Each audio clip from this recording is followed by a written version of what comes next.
ਹਾਂ, ਵਾਹਿਗੁਰੂ ਜੀ ਕਾ ਖਾਲਸਾ, ਵਾਹਿਗੁਰੂ ਜੀ ਕੀ ਫਤਿਹ। ਸੋ ਆਓ ਸਾਰੇ ਰਲ ਮਿਲ ਕੇ ਗੁਰੂ ਕੇ ਯੋਧਿਆਂ ਦੀਆਂ ਗੱਲਾਂ ਕਰੀਏ, ਜਿਨ੍ਹਾਂ ਦੀ ਗਾਥਾ ਲੈ ਕੇ ਤੁਰੇ ਹੋਏ ਆਪਾਂ। ਸਿੱਖ ਇਤਿਹਾਸ, ਸਿੱਖ ਵਿਰਸਾ, ਗੁਰੂ ਨਾਨਕ ਸਾਹਿਬ ਮਹਾਰਾਜ ਜੀ ਨੇ ਜੋ ਬੂਟਾ ਬੀਜਿਆ ਸੀ, ਜੋ ਬੀਜ ਲਾਇਆ ਸੀ, ਉਹ ਦਸ਼ਮੇਸ਼ ਪਿਤਾ ਤੱਕ ਪੂਰਾ ਪ੍ਰਫੁੱਲਤ ਹੋ ਗਿਆ। ਤੇ ਉਸ ਤੋਂ ਬਾਅਦ ਆਪਾਂ ਅੱਗੇ ਗਾਥਾ ਕਰ ਰਹੇ ਸੀ ਬਾਬਾ ਬੰਦਾ ਸਿੰਘ ਬਹਾਦਰ ਜੀ ਦੀ ਸ਼ਹਾਦਤ ਦੀ। ਸੋ ਤੁਰੀਏ ਉਸ ਵੇਲੇ ਨੂੰ ਲੈ ਕੇ ਕਿ ਕਿਸ ਢੰਗ ਨਾਲ ਆਪਾਂ ਸਾਂਝ ਕਰ ਚੁੱਕੇ ਹਾਂ, ਉਹਨਾਂ ਨੂੰ ਕਿਸ ਢੰਗ ਦੇ ਨਾਲ ਸ਼ਹੀਦ ਕੀਤਾ ਗਿਆ। ਇਹੋ ਜੀ ਮੌਤ ਕਦੇ ਵੀ ਕਿਸੇ ਹਾਰੇ ਹੋਏ ਬਾਦਸ਼ਾਹ ਦੇ ਨਸੀਬ 'ਚ ਨਹੀਂ ਆਈ। ਜਿਸ ਢੰਗ ਦੇ ਨਾਲ ਉਹਨਾਂ ਨੂੰ, ਉਹਨਾਂ ਦੇ ਪਰਿਵਾਰ ਨੂੰ, ਬੱਚਿਆਂ ਨੂੰ, 4 ਸਾਲ ਦਾ ਜਵਾਕ ਜਿਹਨੂੰ ਇਹ ਵੀ ਨਹੀਂ ਪਤਾ ਹੋਣਾ ਕਿ ਇਹ ਕਰ ਕੀ ਰਹੇ ਨੇ, ਪੌਣੇ 4 ਸਾਲ ਦੇ ਦਾ ਕਿਵੇਂ 4 ਸਾਲ ਦੀ ਉਮਰ ਅਜੈ ਸਿੰਘ ਹੱਥ ਕਸਾਈਆਂ ਆਇਆ, ਲਾਲ ਪਿਤਾ ਦੀ ਗੋਦੀ ਅੰਦਰ ਵਹੀਆਂ ਨੇ ਕਤਲਾਇਆ, ਟੁਕੜੇ ਟੁਕੜੇ ਹਾਰ ਪਰੋ ਕੇ ਗਲ ਦੇ ਵਿੱਚ ਲਟਕਾਇਆ, ਟੁਕੜੇ ਟੁਕੜੇ ਕਰ ਦਿਲ ਪੁੱਤ ਦਾ ਮੂੰਹ ਪਿਤਾ ਦੇ ਪਾਇਆ, ਭਰ ਭਰ ਰਤ ਦੇ ਛੱਟੇ ਮਾਰੇ ਜਿਉਂ ਕੇਸਰ ਛਿੜਕਾਇਆ, ਪਰ ਆਫਰੀਨ ਮਰਦ ਦੇ ਸੀਤਲ ਨਹੀਂ ਜਿਸ ਚਿੱਤ ਡੁਲਾਇਆ। ਧੰਨ ਸੀ ਉਹ ਜਿਗਰਾ ਜਿਹੜਾ ਘਬਰਾਇਆ ਨਹੀਂ, ਡੋਲਿਆ ਨਹੀਂ। ਇਹੋ ਜਿਹੀ ਸ਼ਹਾਦਤ ਮੈਂ ਦੱਸ ਚੁੱਕਿਆ ਕਿ ਬਾਬਾ ਬੰਦਾ ਸਿੰਘ ਬਹਾਦਰ ਨੂੰ ਜਦੋਂ ਮੌਕਾ ਮਿਲਿਆ ਸ਼ਹਾਦਤ ਦਾ ਜਾਮ ਪੀਣ ਦਾ, ਤਾਂ ਉਹਨੂੰ ਇਹ ਦਰਦ ਜਾਂ ਫਿਕਰ ਨਹੀਂ ਸੀ ਕਿ ਮੇਰੇ ਸਰੀਰ ਨਾਲ ਕੀ ਹੋ ਰਿਹਾ, ਮੇਰਾ ਮਾਸ ਜਮੂਰਾਂ ਨਾਲ ਨੋਚਿਆ ਜਾ ਰਿਹਾ, ਅੱਖਾਂ ਕੱਢੀਆਂ ਜਾ ਰਹੀਆਂ ਨੇ, ਮੇਰੀ ਪਤਨੀ ਨੂੰ ਸ਼ਹੀਦ ਕੀਤਾ ਗਿਆ, ਬੱਚੇ ਨੂੰ ਕਿਸ ਢੰਗ ਨਾਲ ਮਾਰਿਆ ਗਿਆ। ਇਹ ਫਿਕਰ ਨਹੀਂ, ਫਿਕਰ ਇੱਕੋ ਸੀ ਕਿ ਸਿਰ ਜਾਏ ਤਾਂ ਜਾਏ, ਮੇਰਾ ਸਿੱਖੀ ਸਿਦਕ ਨਾ ਜਾਏ, ਮੈਨੂੰ ਮੇਰੇ ਗੁਰੂ ਵੱਲ ਦਾਗ ਨਾ ਕੋਈ ਲਾ ਦੇਵੇ, ਕੋਈ ਇਹ ਨਾ ਕਹਿ ਦੇਵੇ ਕਲਗੀਧਰ ਦਾ ਲਾਡਲਾ ਡੋਲ ਗਿਆ। ਬਸ ਆਹ ਫਿਕਰ ਸੀ ਉਹਨੂੰ, ਹੋਰ ਕੋਈ ਫਿਕਰ ਹੀ ਨਹੀਂ ਦੀ, ਤੇ ਤੋੜ ਨਿਭਾ ਗਿਆ। ਹੁਣ ਹੈਰਾਨੀ ਦੀ ਗੱਲ ਇਹ ਹੈ ਕਿ ਜਿੰਨਾ ਕੁ ਵਿਸ਼ਵਾਸਘਾਤ ਕਹਿ ਲਓ ਜਾਂ ਇਹ ਕਹਿ ਲਓ ਅਣਗਹਿਲੀ, ਬੰਦਾ ਸਿੰਘ ਬਹਾਦਰ ਨਾਲ ਜੋ ਧੋਖਾ ਇਤਿਹਾਸ ਨੇ ਕੀਤਾ, ਇਹੋ ਜਿਹਾ ਧੋਖਾ ਕਿਸੇ ਨਾਲ ਨਹੀਂ ਹੋਇਆ। ਇਹੋ ਜਿਹਾ ਸੂਰਮਾ, ਇਹੋ ਜਿਹਾ ਯੋਧਾ ਤੇ ਓਨਾ ਹੀ ਤਿਰਸਕਾਰਿਆ ਗਿਆ, ਔਰ ਕਿਸੇ ਬਗਾਨੇ ਵੱਲੋਂ ਨਹੀਂ, ਸਾਡਿਆਂ ਵੱਲੋਂ, ਆਪਣਿਆਂ ਵੱਲੋਂ। ਅਸੀਂ ਉਹ ਰੁਤਬਾ ਅਸੀਂ ਉਹਨੂੰ ਦੇ ਹੀ ਨਹੀਂ ਸਕੇ ਜਿਹਦਾ ਉਹ ਹੱਕਦਾਰ ਸੀ। ਮੈਂ ਇਹ ਨਹੀਂ ਕਹਿੰਦਾ ਕੋਈ ਸ਼ਹੀਦ, ਕੋਈ ਯੋਧਾ ਥੋੜਾ ਜਾਂ ਬਹੁਤਾ ਹੁੰਦਾ ਹੈ, ਕਿਸੇ ਦੀ ਸ਼ਹਾਦਤ ਤੇ ਉਂਗਲ ਨਹੀਂ ਮੈਂ ਚੱਕ ਰਿਹਾ, ਪਰ ਸ਼ਹੀਦਾਂ ਦੀ ਵੀ, ਜਿਵੇਂ ਹੁਣ ਬੱਚੇ ਸਟੂਡੈਂਟ ਕਲਾਸ 'ਚ ਪੜ੍ਹਦੇ ਨੇ, ਤਾਂ ਕਿਹੜਾ ਸਟੂਡੈਂਟ ਹੈ ਜਿਹੜਾ ਟੀਚਰ ਨੂੰ ਪਿਆਰਾ ਨਹੀਂ ਹੁੰਦਾ। ਪੇਪਰ ਵੀ ਸਾਰੇ ਦਿੰਦੇ ਨੇ, ਸਾਲ ਵੀ ਪੂਰਾ ਲਾਉਂਦੇ ਨੇ, ਪਰ ਜਿਹੜਾ ਟੌਪ ਤੇ ਆਉਂਦਾ ਹੈ ਸਨਮਾਨ ਉਹਦਾ ਹੀ ਚਾਹੀਦਾ ਨਾ ਬਣਦਾ। ਤੇ ਅਸੀਂ ਸਨਮਾਨ ਉਹ ਬਾਬਾ ਬੰਦਾ ਸਿੰਘ ਬਹਾਦਰ ਨੂੰ ਦੇ ਹੀ ਨਹੀਂ ਸਕੇ। ਮੈਨੂੰ ਪੂਰੇ ਸਿੱਖ ਇਤਿਹਾਸ 'ਚੋਂ ਆਪਾਂ ਲੜੀ ਸਾਂਝੀ ਕਰ ਚੁੱਕੇ, ਮੈਨੂੰ ਇੱਕ ਬੰਦਾ ਦੱਸ ਦਿਓ ਇਹਨਾਂ ਦੇ ਟਾਕਰੇ ਦਾ। ਦੁਨੀਆ ਨੇ ਕੰਪੇਅਰ ਕੀਤਾ ਸੀ ਪਿੱਛੇ ਜੇ, ਆਸਟ੍ਰੇਲੀਆ ਦੇ ਮੈਗਜ਼ੀਨ ਨੇ ਤੇ ਅਖਬਾਰਾਂ ਨੇ ਆਪਾਂ ਸਾਂਝ ਕੀਤੀ ਸੀ। ਮੈਂ ਸ਼ਾਰਟ 'ਚ ਇੱਕ ਵਾਰੀ ਫੇਰ ਸਾਂਝ ਕਰਨੀ ਚਾਹੁੰਦਾ ਸਰਦਾਰ ਹਰੀ ਸਿੰਘ ਨਲਵੇ ਬਾਰੇ। ਦੁਨੀਆ ਦੇ ਅਖਬਾਰਾਂ ਦੇ ਵਿੱਚ ਗੱਲ ਚਰਚਾ ਛਿੜੀ ਕਿ ਦੁਨੀਆ ਦਾ ਮਹਾਨ ਜਰਨੈਲ ਕੌਣ ਹੈ, ਕਿਉਂਕਿ ਦੁਨੀਆ ਦੀਆਂ 2 ਕੌਮਾਂ ਨਿੱਤਰ ਕੇ ਸਾਹਮਣੇ ਆਈਆਂ ਸੀ ਬਹਾਦਰੀ ਵਿੱਚ, ਫਰਾਂਸੀਸੀ ਤੇ ਅੰਗਰੇਜ਼। ਅੰਗਰੇਜ਼ ਦੁਨੀਆ 'ਤੇ ਦਬਦਬਾ ਕਾਇਮ ਕਰ ਗਏ। ਉਹ ਆਖਰੀ ਲੜਾਈ 'ਚ ਜੇ ਫਰਾਂਸ ਜਿੱਤਣਾ ਹੁੰਦਾ ਤਾਂ ਅੱਜ ਅੰਗਰੇਜ਼ੀ ਦੀ ਥਾਂ ਤੇ ਦੁਨੀਆ ਦੀ ਭਾਸ਼ਾ।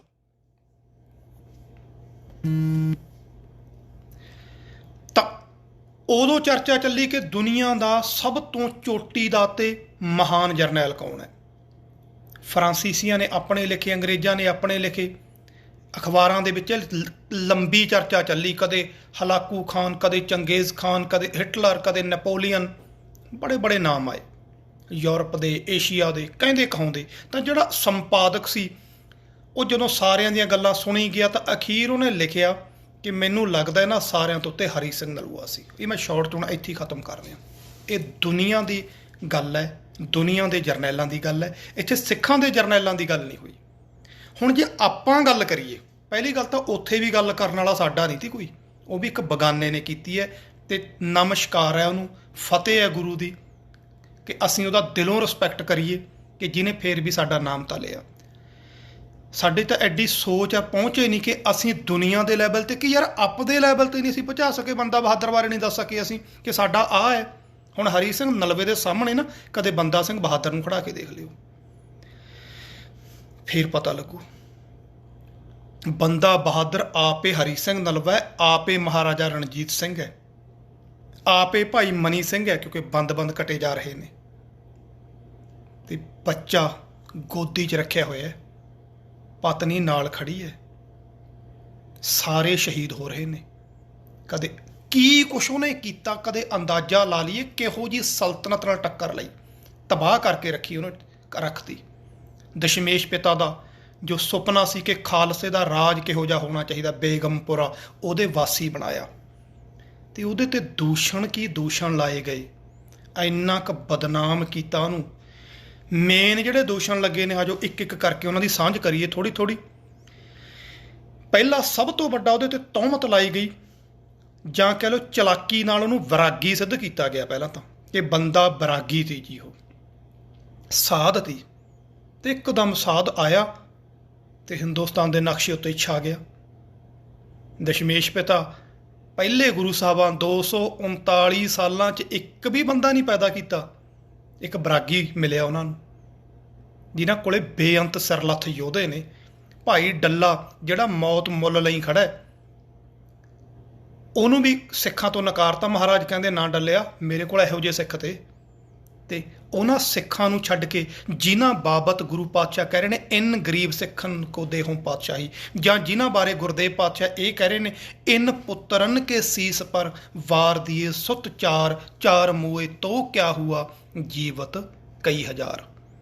ਉਹਨਾਂ ਸਿੱਖਾਂ ਨੂੰ ਨਕਾਰ ਕੇ ਕਿਸੇ ਤੇ ਭਰੋਸਾ ਕਰਦੇ ਗੁਰੂ ਪਾਤਸ਼ਾਹ। ਬਾਬਾ ਬੰਦਾ ਸਿੰਘ ਬਹਾਦਰ ਉਹਨਾਂ ਦਾ ਸੰਪੂਰਨ ਤਿਆਰ ਕੀਤਾ ਹੋਇਆ ਸਿੱਖ ਹੈ, ਭਰੋਸੇਯੋਗ ਹੈ। ਇਹ ਸਮਝ ਲਓ ਆਪ ਦਾ ਅੰਗ ਹੈ ਉਹਨਾਂ ਦਾ। ਉਹ ਕਿੰਨੀ ਕੁ ਨੇੜਤਾ ਹੈ, ਇਹ ਇਤਿਹਾਸ ਵੱਲੋਂ ਹਲੇ ਤੱਕ ਉਸ ਚੀਜ਼ ਤੱਕ ਪਹੁੰਚੀ ਨਹੀਂ ਗਿਆ। ਰੋਜ਼ ਨਵੀਆਂ ਖੋਜਾਂ ਹੋ ਰਹੀਆਂ ਨੇ, ਹੁਣ ਹੋਣੀਆਂ ਸ਼ੁਰੂ ਹੋਈਆਂ ਨੇ। ਪਹਿਲੀ ਵਾਰ ਡਾਕਟਰ ਗੰਡਾ ਸਿੰਘ ਤੇ ਕਰਮ ਸਿੰਘ ਹਿਸਟੋਰੀਅਨ ਹੋਰਾਂ ਨੇ ਇਸ ਪੱਖ ਨੂੰ ਸਾਹਮਣੇ ਲੈ ਕੇ ਆਉਂਦਾ। ਇਹਦੇ ਤੇ ਤੌਹਮਤਾਂ ਲਾਈਆਂ ਗਈਆਂ, ਇਹ ਆਪਣੇ ਆਪ ਨੂੰ ਜੀ ਗੁਰੂ ਕਹਾਉਣ ਲੱਗ ਪਿਆ ਸੀ। ਇਹ ਗੁਰੂ ਕਹਾਉਣ ਲੱਗ ਗਿਆ ਤਾਂ ਇਹਦਾ ਅੰਤ, ਇਹਦਾ ਹਸ਼ਰ ਇਹ ਤਾਂ ਹੋਇਆ ਕਿਉਂਕਿ ਇਹ ਗੁਰੂ ਕਹਾਉਣ ਲੱਗ ਪਿਆ ਸੀ। ਕਿੱਥੇ ਕਹਾਇਆ ਇਹਦੇ ਬਾਰੇ ਕੋਈ ਜ਼ਿਕਰ ਨਹੀਂ, ਪ੍ਰੂਫ ਕੋਈ ਨਹੀਂ। ਇੱਕ ਜ਼ਰੂਰ ਦਿੰਦੇ ਨੇ ਇਹਦੇ ਹੁਕਮਨਾਮਿਆਂ ਦੇ ਲਾਸਟ ਤੇ ਜਿੱਥੇ ਸਿਗਨੇਚਰ ਕਰੀਂਦੇ ਨੇ ਉਸ ਥਾਂ ਤੇ ਲਿਖਿਆ ਹੁੰਦਾ ਬੰਦਾ ਏ ਗੁਰੂ। ਇਹ ਤੋਂ ਇਹਨਾਂ ਨੇ ਜਾਣਬੁੱਝ ਕੇ ਦੇਖਿਆ, ਦੇਖੋ ਜੀ ਲਿਖਿਆ ਹੋਇਆ ਵੀ ਬੰਦਾ ਗੁਰੂ ਹੈ। ਇਹ ਫਾਰਸੀ ਦੀਆਂ ਲਿਖਤਾਂ ਨੇ, ਫਾਰਸੀ ਸੱਜੇ ਤੋਂ ਖੱਬੇ ਨੂੰ ਲਿਖੀ ਜਾਂਦੀ ਹੈ। ਆਪਣੀ ਪੰਜਾਬੀ, ਅੰਗਰੇਜ਼ੀ ਜਾਂ ਜਿਹੜੀਆਂ ਦੂਜੀਆਂ ਆਮ ਭਾਸ਼ਾਵਾਂ ਨੇ ਉਹ ਖੱਬੇ ਤੋਂ ਸੱਜੇ ਨੂੰ ਲਿਖਦੇ ਆ। ਉਰਦੂ ਫਾਰਸੀ ਸੱਜੇ ਤੋਂ ਖੱਬੇ ਨੂੰ ਲਿਖੀ ਜਾਂਦੀ ਹੈ ਤੇ ਉਹਦੇ ਵਿੱਚ ਬੰਦਾ ਏ ਗੁਰੂ ਦਾ ਮਤਲਬ ਹੈ ਗੁਰੂ ਦਾ ਬੰਦਾ, ਜਿਵੇਂ ਆਪਾਂ ਕਹਦੇ ਗੁਲਾਮ ਗੁਰੂ ਕਾ। ਸੋ ਗੁਰੂ ਕਹਾਉਣ ਦਾ ਤਾਂ ਮਤਲਬ ਹੀ ਨਹੀਂ ਬਣਦਾ। ਫਿਰ ਕਹਿੰਦੇ ਜੀ ਇਹ ਦਰਬਾਰ ਸਾਹਿਬ ਕਲਗੀ ਲਾ ਕੇ ਬਹਿੰਦਾ ਸੀ, ਕਲਗੀਆਂ ਲਾਉਣ ਲੱਗ ਪਿਆ। ਪਹਿਲੀ ਗੱਲ ਕਿ ਦਰਬਾਰ ਸਾਹਿਬ ਅੰਮ੍ਰਿਤਸਰ ਸਾਹਿਬ ਬਾਬਾ ਜੀ ਜਾ ਹੀ ਨਹੀਂ ਸਕੇ ਕਿਉਂਕਿ ਜੰਗਾਂ ਯੁੱਧਾਂ 'ਚ ਇੰਨੇ ਰੁੱਝੇ ਰਹੇ ਨੇ, ਸਮਾਂ ਨਹੀਂ ਮਿਲਿਆ। ਅਗਲੀ ਗੱਲ ਕਲਗੀ ਦੀ, ਗੁਰੂ ਸਾਹਿਬ ਨੇ ਕਿਤੇ ਨਹੀਂ ਰੋਕਿਆ ਸਿੱਖਾਂ ਨੂੰ ਕਲਗੀ ਲਾਉਣ ਤੋਂ। ਸਿੱਖ ਰਹਿਤ ਮਰਿਆਦਾ ਜੋ ਅਕਾਲ ਤਖਤ ਸਾਹਿਬ ਵੱਲੋਂ ਪ੍ਰਮਾਣਿਤ ਹੈ, ਉਹਦੇ 'ਚ ਇੰਨਾ ਕੁ ਜ਼ਰੂਰ ਲਿਖਿਆ ਹੋਇਆ ਕਿ ਕਲਗੀ ਸਿੱਖ ਦਰਬਾਰ ਸਾਹਿਬ ਜਾਣੀ ਕਿ ਗੁਰੂ ਗ੍ਰੰਥ ਸਾਹਿਬ ਦੀ ਹਜ਼ੂਰੀ ਦੇ ਵਿੱਚ ਲਾ ਕੇ ਨਾ ਜਾਵੇ, ਇਹ ਲਿਖਿਆ ਹੋਇਆ। ਸਾਰੇ ਰਾਜੇ ਮਹਾਰਾਜੇ ਮਹਾਰਾਜਾ ਰਣਜੀਤ ਸਿੰਘ ਵੇਲੇ ਲਾਉਂਦੇ ਰਹੇ ਨੇ, ਪਰ ਬਾਬਾ ਬੰਦਾ ਸਿੰਘ ਬਹਾਦਰ ਦੇ ਜੀਵਨ 'ਚ ਮੈਨੂੰ ਕਲਗੀ ਵੀ ਕਿਤੇ ਨਜ਼ਰ ਨਹੀਂ ਆਈ ਕਿ ਉਹਨਾਂ ਨੇ ਕਲਗੀ ਲਾਈ ਹੋਵੇ, ਕਿਉਂਕਿ ਉਹ ਕਦੇ ਆਪਣੇ ਆਪ ਨੂੰ ਬਾਦਸ਼ਾਹ ਮੰਨਦੇ ਜਾਂ ਕਹਾਉਂਦੇ ਨਹੀਂ ਤੇ। ਸੋ ਇੱਥੇ ਆ ਕੇ ਇਹ ਕਹਾਣੀ ਵੀ ਨਿਰਮੂਲ ਹੋ ਜਾਂਦੀ ਹੈ। ਫਿਰ ਜਿਹੜੀ ਨਿਰਮਲਿਆਂ ਨੇ ਸਾਧਾਂ ਨੇ ਢਕੌਂਸਲਾ ਵੱਡਾ ਘੜਿਆ, ਉਹ ਘੜਿਆ ਕਿ ਬਾਬਾ ਬੰਦਾ ਸਿੰਘ ਬਹਾਦਰ ਨੂੰ ਗੁਰੂ ਪਾਤਸ਼ਾਹ ਨੇ ਕਿਹਾ ਸੀ ਜਤੀ ਰਹਿਣਾ, ਲੰਗੋਟ ਦੇ ਪੱਕੇ ਰਹਿਣਾ। ਇਹ 18ਵੀਂ ਸਦੀ 'ਚ ਪਹਿਲੀ ਵਾਰ ਲਿਖੀ ਗਈ ਹੈ ਇਹ ਰਚਨਾ ਕਿ ਲੰਗੋਟ ਦੇ ਪੱਕੇ ਰਹਿਣਾ। ਇਹ ਲਫ਼ਜ਼ ਹੀ ਸਿੱਖੀ ਸਿਧਾਂਤਾਂ ਔਰ ਸਿੱਖ ਬੋਲੀਆਂ ਦੇ ਮੁਤਾਬਕ ਹੀ ਨਹੀਂ ਹੈਗੀ। ਲੰਗੋਟ ਵਾਲੇ ਤਾਂ ਜਾਂ ਤਾਂ ਸਾਧ ਵਰਤਦੇ ਨੇ ਜਾਂ ਖਾੜਿਆਂ ਵਾਲੇ ਭਲਵਾਨ ਵਰਤਦੇ ਨੇ, ਕਿਉਂਕਿ ਬੋਲੀ ਤੋਂ ਪਤਾ ਲੱਗ ਜਾਂਦਾ ਹੁੰਦਾ ਕਿ ਇਹ ਬੋਲੀ ਸਿੱਖ ਆਸ਼ੇ ਦੀ ਹੈ ਕਿ ਨਹੀਂ। ਦੂਜੀ ਗੱਲ, ਸਾਡੇ ਸਾਰੇ ਗੁਰੂ ਸਾਹਿਬਾਨ ਗ੍ਰਹਿਸਥੀ ਨੇ।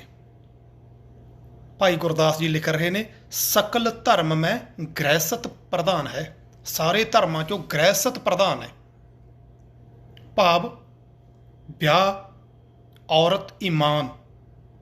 ਛੇਵੇਂ ਗੁਰਦੇਵ ਪਾਤਸ਼ਾਹ ਦਾ ਬਚਨ ਹੈ ਔਰਤ ਈਮਾਨ। ਗੁਰਬਾਣੀ ਦੇ ਵਿੱਚ ਲਿਖਿਆ ਭੰਡ ਜੰਮੀ ਹੈ ਭੰਡ ਨਿੰਮੀ ਹੈ। ਔਰਤ ਨੂੰ ਤੁਸੀਂ ਮਾੜਾ ਕਿਉਂ ਕਹਿ ਰਹੇ ਹੋ? ਵਿਆਹ ਨਾ ਕਰਾਉਣ ਦਾ ਮਤਲਬ ਹੈ ਔਰਤ ਨੂੰ ਮਾੜਾ ਕਹਿਣਾ ਔਰ ਤਿਰਸਕਾਰਨਾ, ਆਪਣਾ ਜੀਵਨ ਸਾਥੀ ਅੰਗੀਕਾਰ ਨਹੀਂ ਬਣਾਉਣਾ। ਭਗੌੜੇ ਹੋਣਾ ਗ੍ਰਹਿਸਤ ਤੋਂ, ਜ਼ਿੰਮੇਵਾਰੀਆਂ ਤੋਂ ਭੱਜਣਾ ਕਿ ਮੈਂ ਇਹ ਜ਼ਿੰਮੇਵਾਰੀ ਚੱਕ ਨਹੀਂ ਸਕਦਾ। ਸੇ ਗੁਰੂ ਪਾਤਸ਼ਾਹ ਕਿਵੇਂ ਇਸ ਗੱਲ ਤੋਂ ਰੋਕ ਸਕਦੇ ਸੀ? ਖੁਦ ਸ਼ਾਦੀशुदा ਨੇ। ਇਹ ਉਹਨਾਂ ਸਾਧਾਂ ਨੇ ਢਕੌਂਸਲੇ ਘੜੇ ਨੇ ਜਿਹੜੇ ਇਹ ਵਿਆਹ ਖੁਦ ਨਹੀਂ ਕਰਾਉਂਦੇ ਔਰ ਜਾਣ ਬੁੱਝ ਕੇ ਇਹ ਦਿਖਾਉਂਦੇ ਨੇ ਕਿ ਸਾਡੇ ਕੋਲੇ ਤਾਕਤਾਂ ਹੀ ਤਾਂ ਨੇ। ਬੰਦਾ ਸਿੰਘ ਬਹਾਦਰ ਕੋਲੇ ਦੇਖੋ ਜੀ ਇੰਨੀ ਤਾਕਤ ਸੀ, ਪਰ ਉਹਨੇ ਵਿਆਹ ਕਰਾ ਲਿਆ, ਸਾਰੀ ਤਾਕਤ ਦਾ ਹੀ ਬੇੜਾ ਗਰਕ ਹੋ ਗਿਆ। ਇਹਦਾ ਮਤਲਬ ਕੀ ਹੈ? ਅਸਿੱਧੇ ਢੰਗ ਦੇ ਨਾਲ ਬਾਬਾ ਬੰਦਾ ਸਿੰਘ ਬਹਾਦਰ ਦੀ ਮੌਤ ਦਾ ਕਾਰਨ ਉਹਨਾਂ ਦਾ ਵਿਆਹ ਜਾਣੀ ਕਿ ਔਰਤ ਨੂੰ ਦਿਖਾਇਆ ਜਾ ਰਿਹਾ ਹੈ। ਲਾਹਣਤੀ ਲੋਕ ਨੇ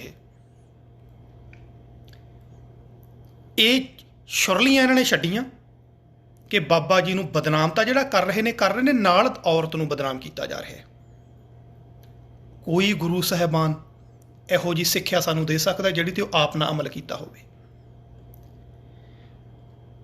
ਸੋ ਇਹ ਉਹਨਾਂ ਨੇ ਛੱਡਿਆ ਹੋਇਆ ਸ਼ੋਸ਼ਾ, ਇਹ ਉਹਨਾਂ ਦਾ ਢਕੌਂਸਲਾ ਜਿਹੜਾ ਉਹਨਾਂ ਨੇ ਇਹ ਸਮਝ ਲਓ ਕਿ ਬਾਬਾ ਜੀ ਦੀ ਸ਼ਖਸੀਅਤ ਨੂੰ ਛੋਟਾ ਕਰਨ ਦੇ ਲਈ ਸ਼ੁਰੂ ਕੀਤਾ 18ਵੀਂ ਸਦੀ ਦੇ ਵਿੱਚ ਆ ਕੇ। ਇਹ ਨਿਰਮੂਲ ਹੈ, ਸਿੱਖੀ ਸਿਧਾਂਤਾਂ ਦੇ ਅਨੁਕੂਲ ਹੀ ਨਹੀਂ। ਉਹ ਬੀਬੀ ਜਿਹੜੀ ਸਾਰੀ ਉਮਰ ਨਾਲ ਲੜਦੀ ਰਹੀ, ਉਹਦਾ ਬੱਚਾ, ਮਾਵਾਂ ਨੂੰ ਬੱਚੇ ਕਿੰਨੇ ਪਿਆਰ ਹੁੰਦੇ ਨੇ, ਗੋਦੀ ਚੋਂ ਖੋ ਕੇ ਸਾਹਮਣੇ ਸ਼ਹੀਦ ਕੀਤਾ ਗਿਆ ਹੋਵੇ ਤੇ ਉਹਨੂੰ ਅਸੀਂ ਕਹਿ ਰਹੇ ਹਾਂ ਸ਼ਹਾਦਤ ਦਾ ਮੁੱਖ ਕਾਰਨ ਹੈ। ਇਹ ਤੌਹਮਤ ਲਾਈ ਗਈ। ਫਿਰ ਅਗਲੀ ਵੱਡੀ ਤੌਹਮਤ ਕਿ ਇਹ ਜੀ ਤੱਤ ਖਾਲਸਾ ਤੇ ਬੰਦਈ ਖਾਲਸਾ ਬਣ ਗਿਆ, ਕਿਉਂਕਿ ਬੰਦਈ ਖਾਲਸਾ ਇਹਨੇ ਆਪਦਾ ਅੱਡ ਪੰਥ ਚਲਾ ਲਿਆ ਤੇ ਤੱਤ ਖਾਲਸਾ ਇਹਦੇ ਨਾਲੋਂ ਅੱਡ ਹੋ ਗਿਆ। ਹੁਣ ਇਹਦੇ ਵੱਲ ਨਿਗਾਹ ਮਾਰੀਏ। ਕਈ ਕਹਿੰਦੇ ਨੇ ਕਿ ਇਹ ਗੁਰੂ ਦਾ ਜਾਂ ਪੰਥ ਦਾ ਹੁਕਮ ਮੰਨਣੋਂ ਹਟ ਗਿਆ ਸੀ। 5 ਪਿਆਰੇ ਹਜੂਰ ਨੇ ਨਾਲ ਦੇ ਕੇ ਤੋਰੇ ਸੀ। 5 ਪਿਆਰੇ ਜਿਨ੍ਹਾਂ ਚੋਂ 3 ਤੋਂ 4 ਪਿਆਰੇ ਬਾਬਾ ਜੀ ਦੇ ਨਾਲ ਖੜੇ ਨੇ। ਸਿਰਫ ਇੱਕ ਬਨੋਦ ਸਿੰਘ ਉਹ ਜਿਹੜਾ 5 ਪਿਆਰਿਆਂ 'ਚ ਸ਼ਾਮਲ ਸੀ, ਉਹ ਗਦਾਰੀ ਕਰਕੇ ਗੁਰਦਾਸ ਨੰਗਲ ਦੀ ਗੜੀ ਦੇ ਵਿੱਚੋਂ ਗਿਆ। ਬਾਕੀ ਤਾਂ ਬਾਬਾ ਜੀ ਦੇ ਨਾਲ ਖੜੇ ਨੇ। ਉਹ ਮੁਗਲਾਂ ਨਾਲ ਰਲ ਗਿਆ, ਉਹ ਉਹਨਾਂ ਦੀਆਂ ਸੈਨਾਵਾਂ 'ਚ ਭਰਤੀ ਹੋਇਆ, ਉਹਨੂੰ ਜਗੀਰ ਮਿਲੀ, ਉਹਨੂੰ ਦਰਬਾਰ ਸਾਹਿਬ ਦਾ ਕਬਜ਼ਾ ਤੱਕ ਮਿਲਿਆ। ਇਹ ਧਿਆਨ ਰੱਖਿਓ। ਉੱਥੋਂ ਸ਼ੁਰੂ ਹੋਇਆ। ਉਹ ਆਪਦੇ ਆਪ ਨੂੰ ਨੇ ਤੱਤ ਖਾਲਸਾ ਪ੍ਰਚਲਿਤ ਕਰਨਾ ਸ਼ੁਰੂ ਕਰਤਾ ਕਿ ਮੈਂ ਤੱਤ ਖਾਲਸਾ, ਉਹ ਤਾਂ ਬੰਦਾਈ ਖਾਲਸਾ ਸੀ। ਗੌਰਮੈਂਟ ਉਹਦੇ ਨਾਲ ਹੈ। ਗੌਰਮੈਂਟ ਹਮੇਸ਼ਾ ਹੀ ਆਪਦੇ ਜਿਹੜੇ ਤੁਹਾਨੂੰ ਮੈਂ ਪਹਿਲਾਂ ਵੀ ਦੱਸ ਚੁੱਕਿਆ, ਉਹਨਾਂ ਕੋਲੇ ਵਿਕਾਊ ਮਾਲ ਹੁੰਦੇ ਨੇ ਨਾ ਜਿਹੜੇ, ਉਹਨਾਂ ਦੀਆਂ ਪੈਰਵਾਈਆਂ ਕਰਦੇ ਨੇ।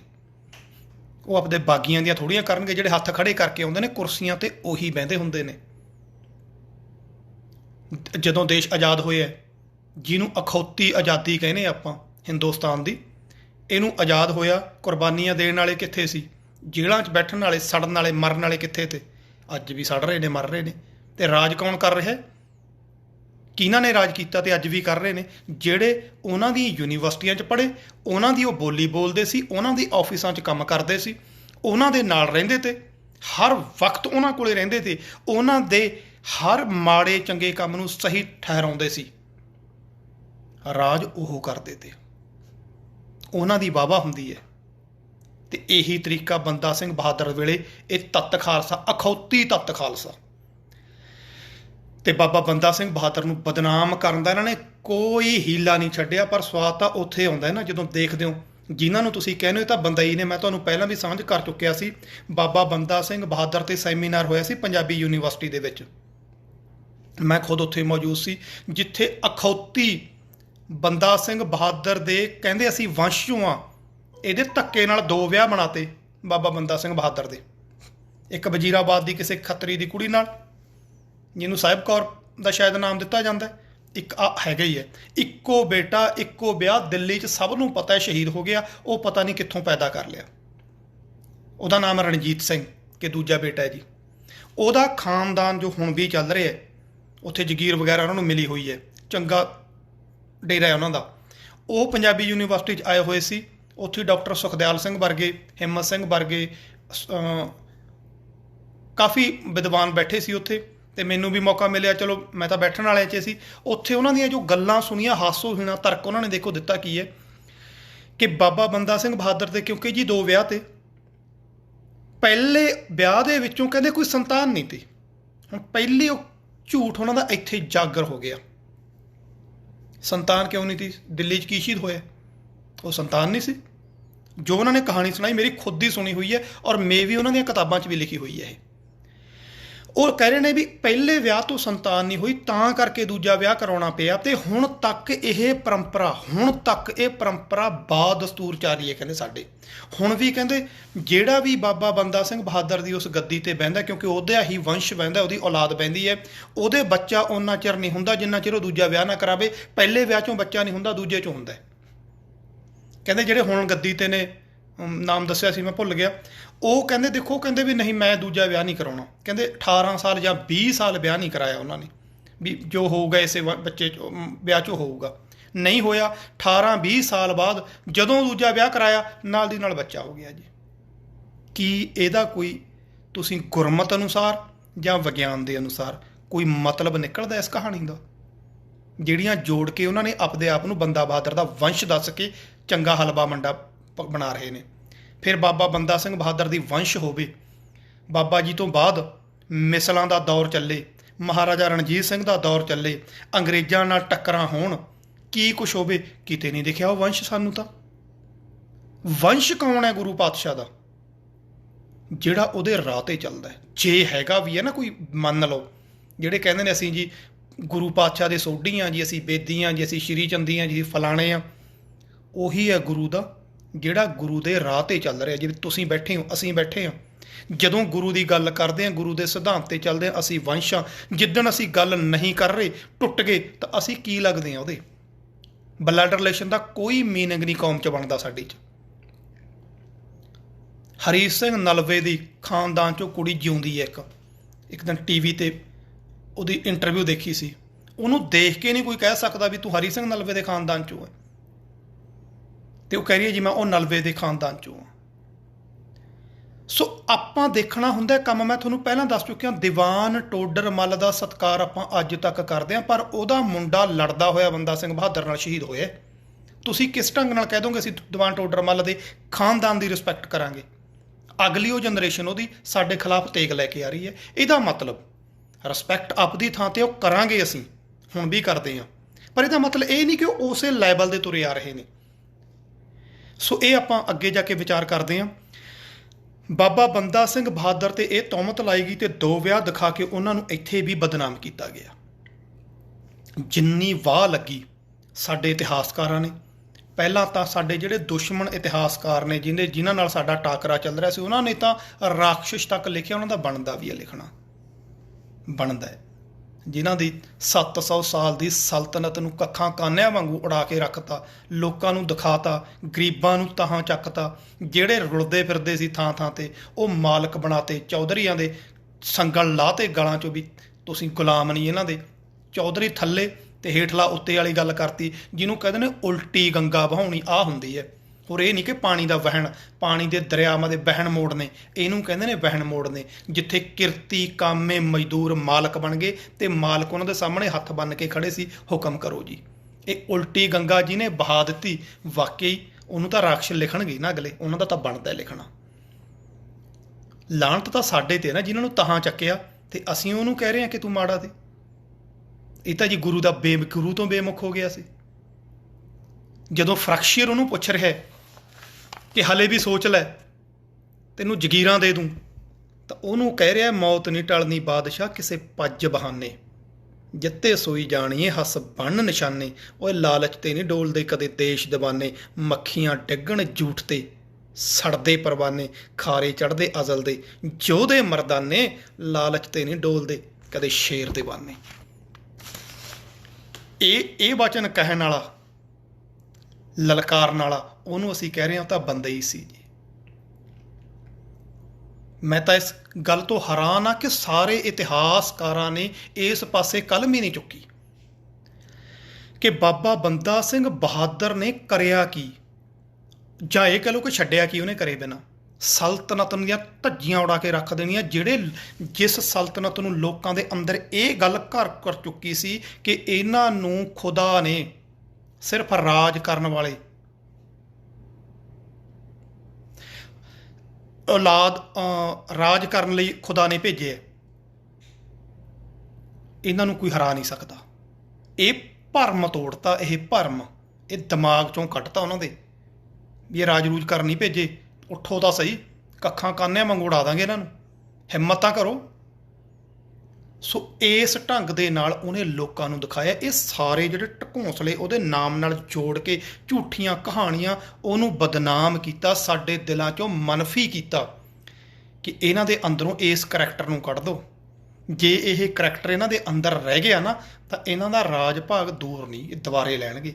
ਔਰ ਜਦੋਂ ਤੱਕ ਜਿਉਂਦਾ ਰਿਹਾ ਉਹ ਇੱਥੇ, ਕਿਉਂਕਿ ਇਹ ਉਸ ਵੇਲੇ ਜਿਹੜੇ ਅਸਲੀ ਤੱਤ ਖਾਲਸਾ ਸੀ ਉਹ ਤਾਂ ਬੰਦਾ ਸਿੰਘ ਬਹਾਦਰ ਵਾਲਾ ਹੀ ਸੀ ਨਾ।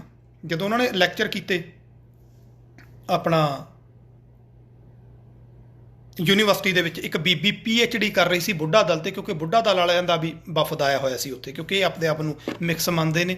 ਉਸ ਬੀਬੀ ਜੋ ਕਿ PhD ਕਰ ਰਹੀ ਸੀ ਬੁੱਢਾ ਦਲ ਦੇ ਉੱਤੇ, ਉਹਨੇ ਵੀ ਬਾਬਾ ਬੰਦਾ ਸਿੰਘ ਬਹਾਦਰ 'ਤੇ ਰੱਜ ਕੇ ਨਾਜਲਾ ਝਾੜਿਆ।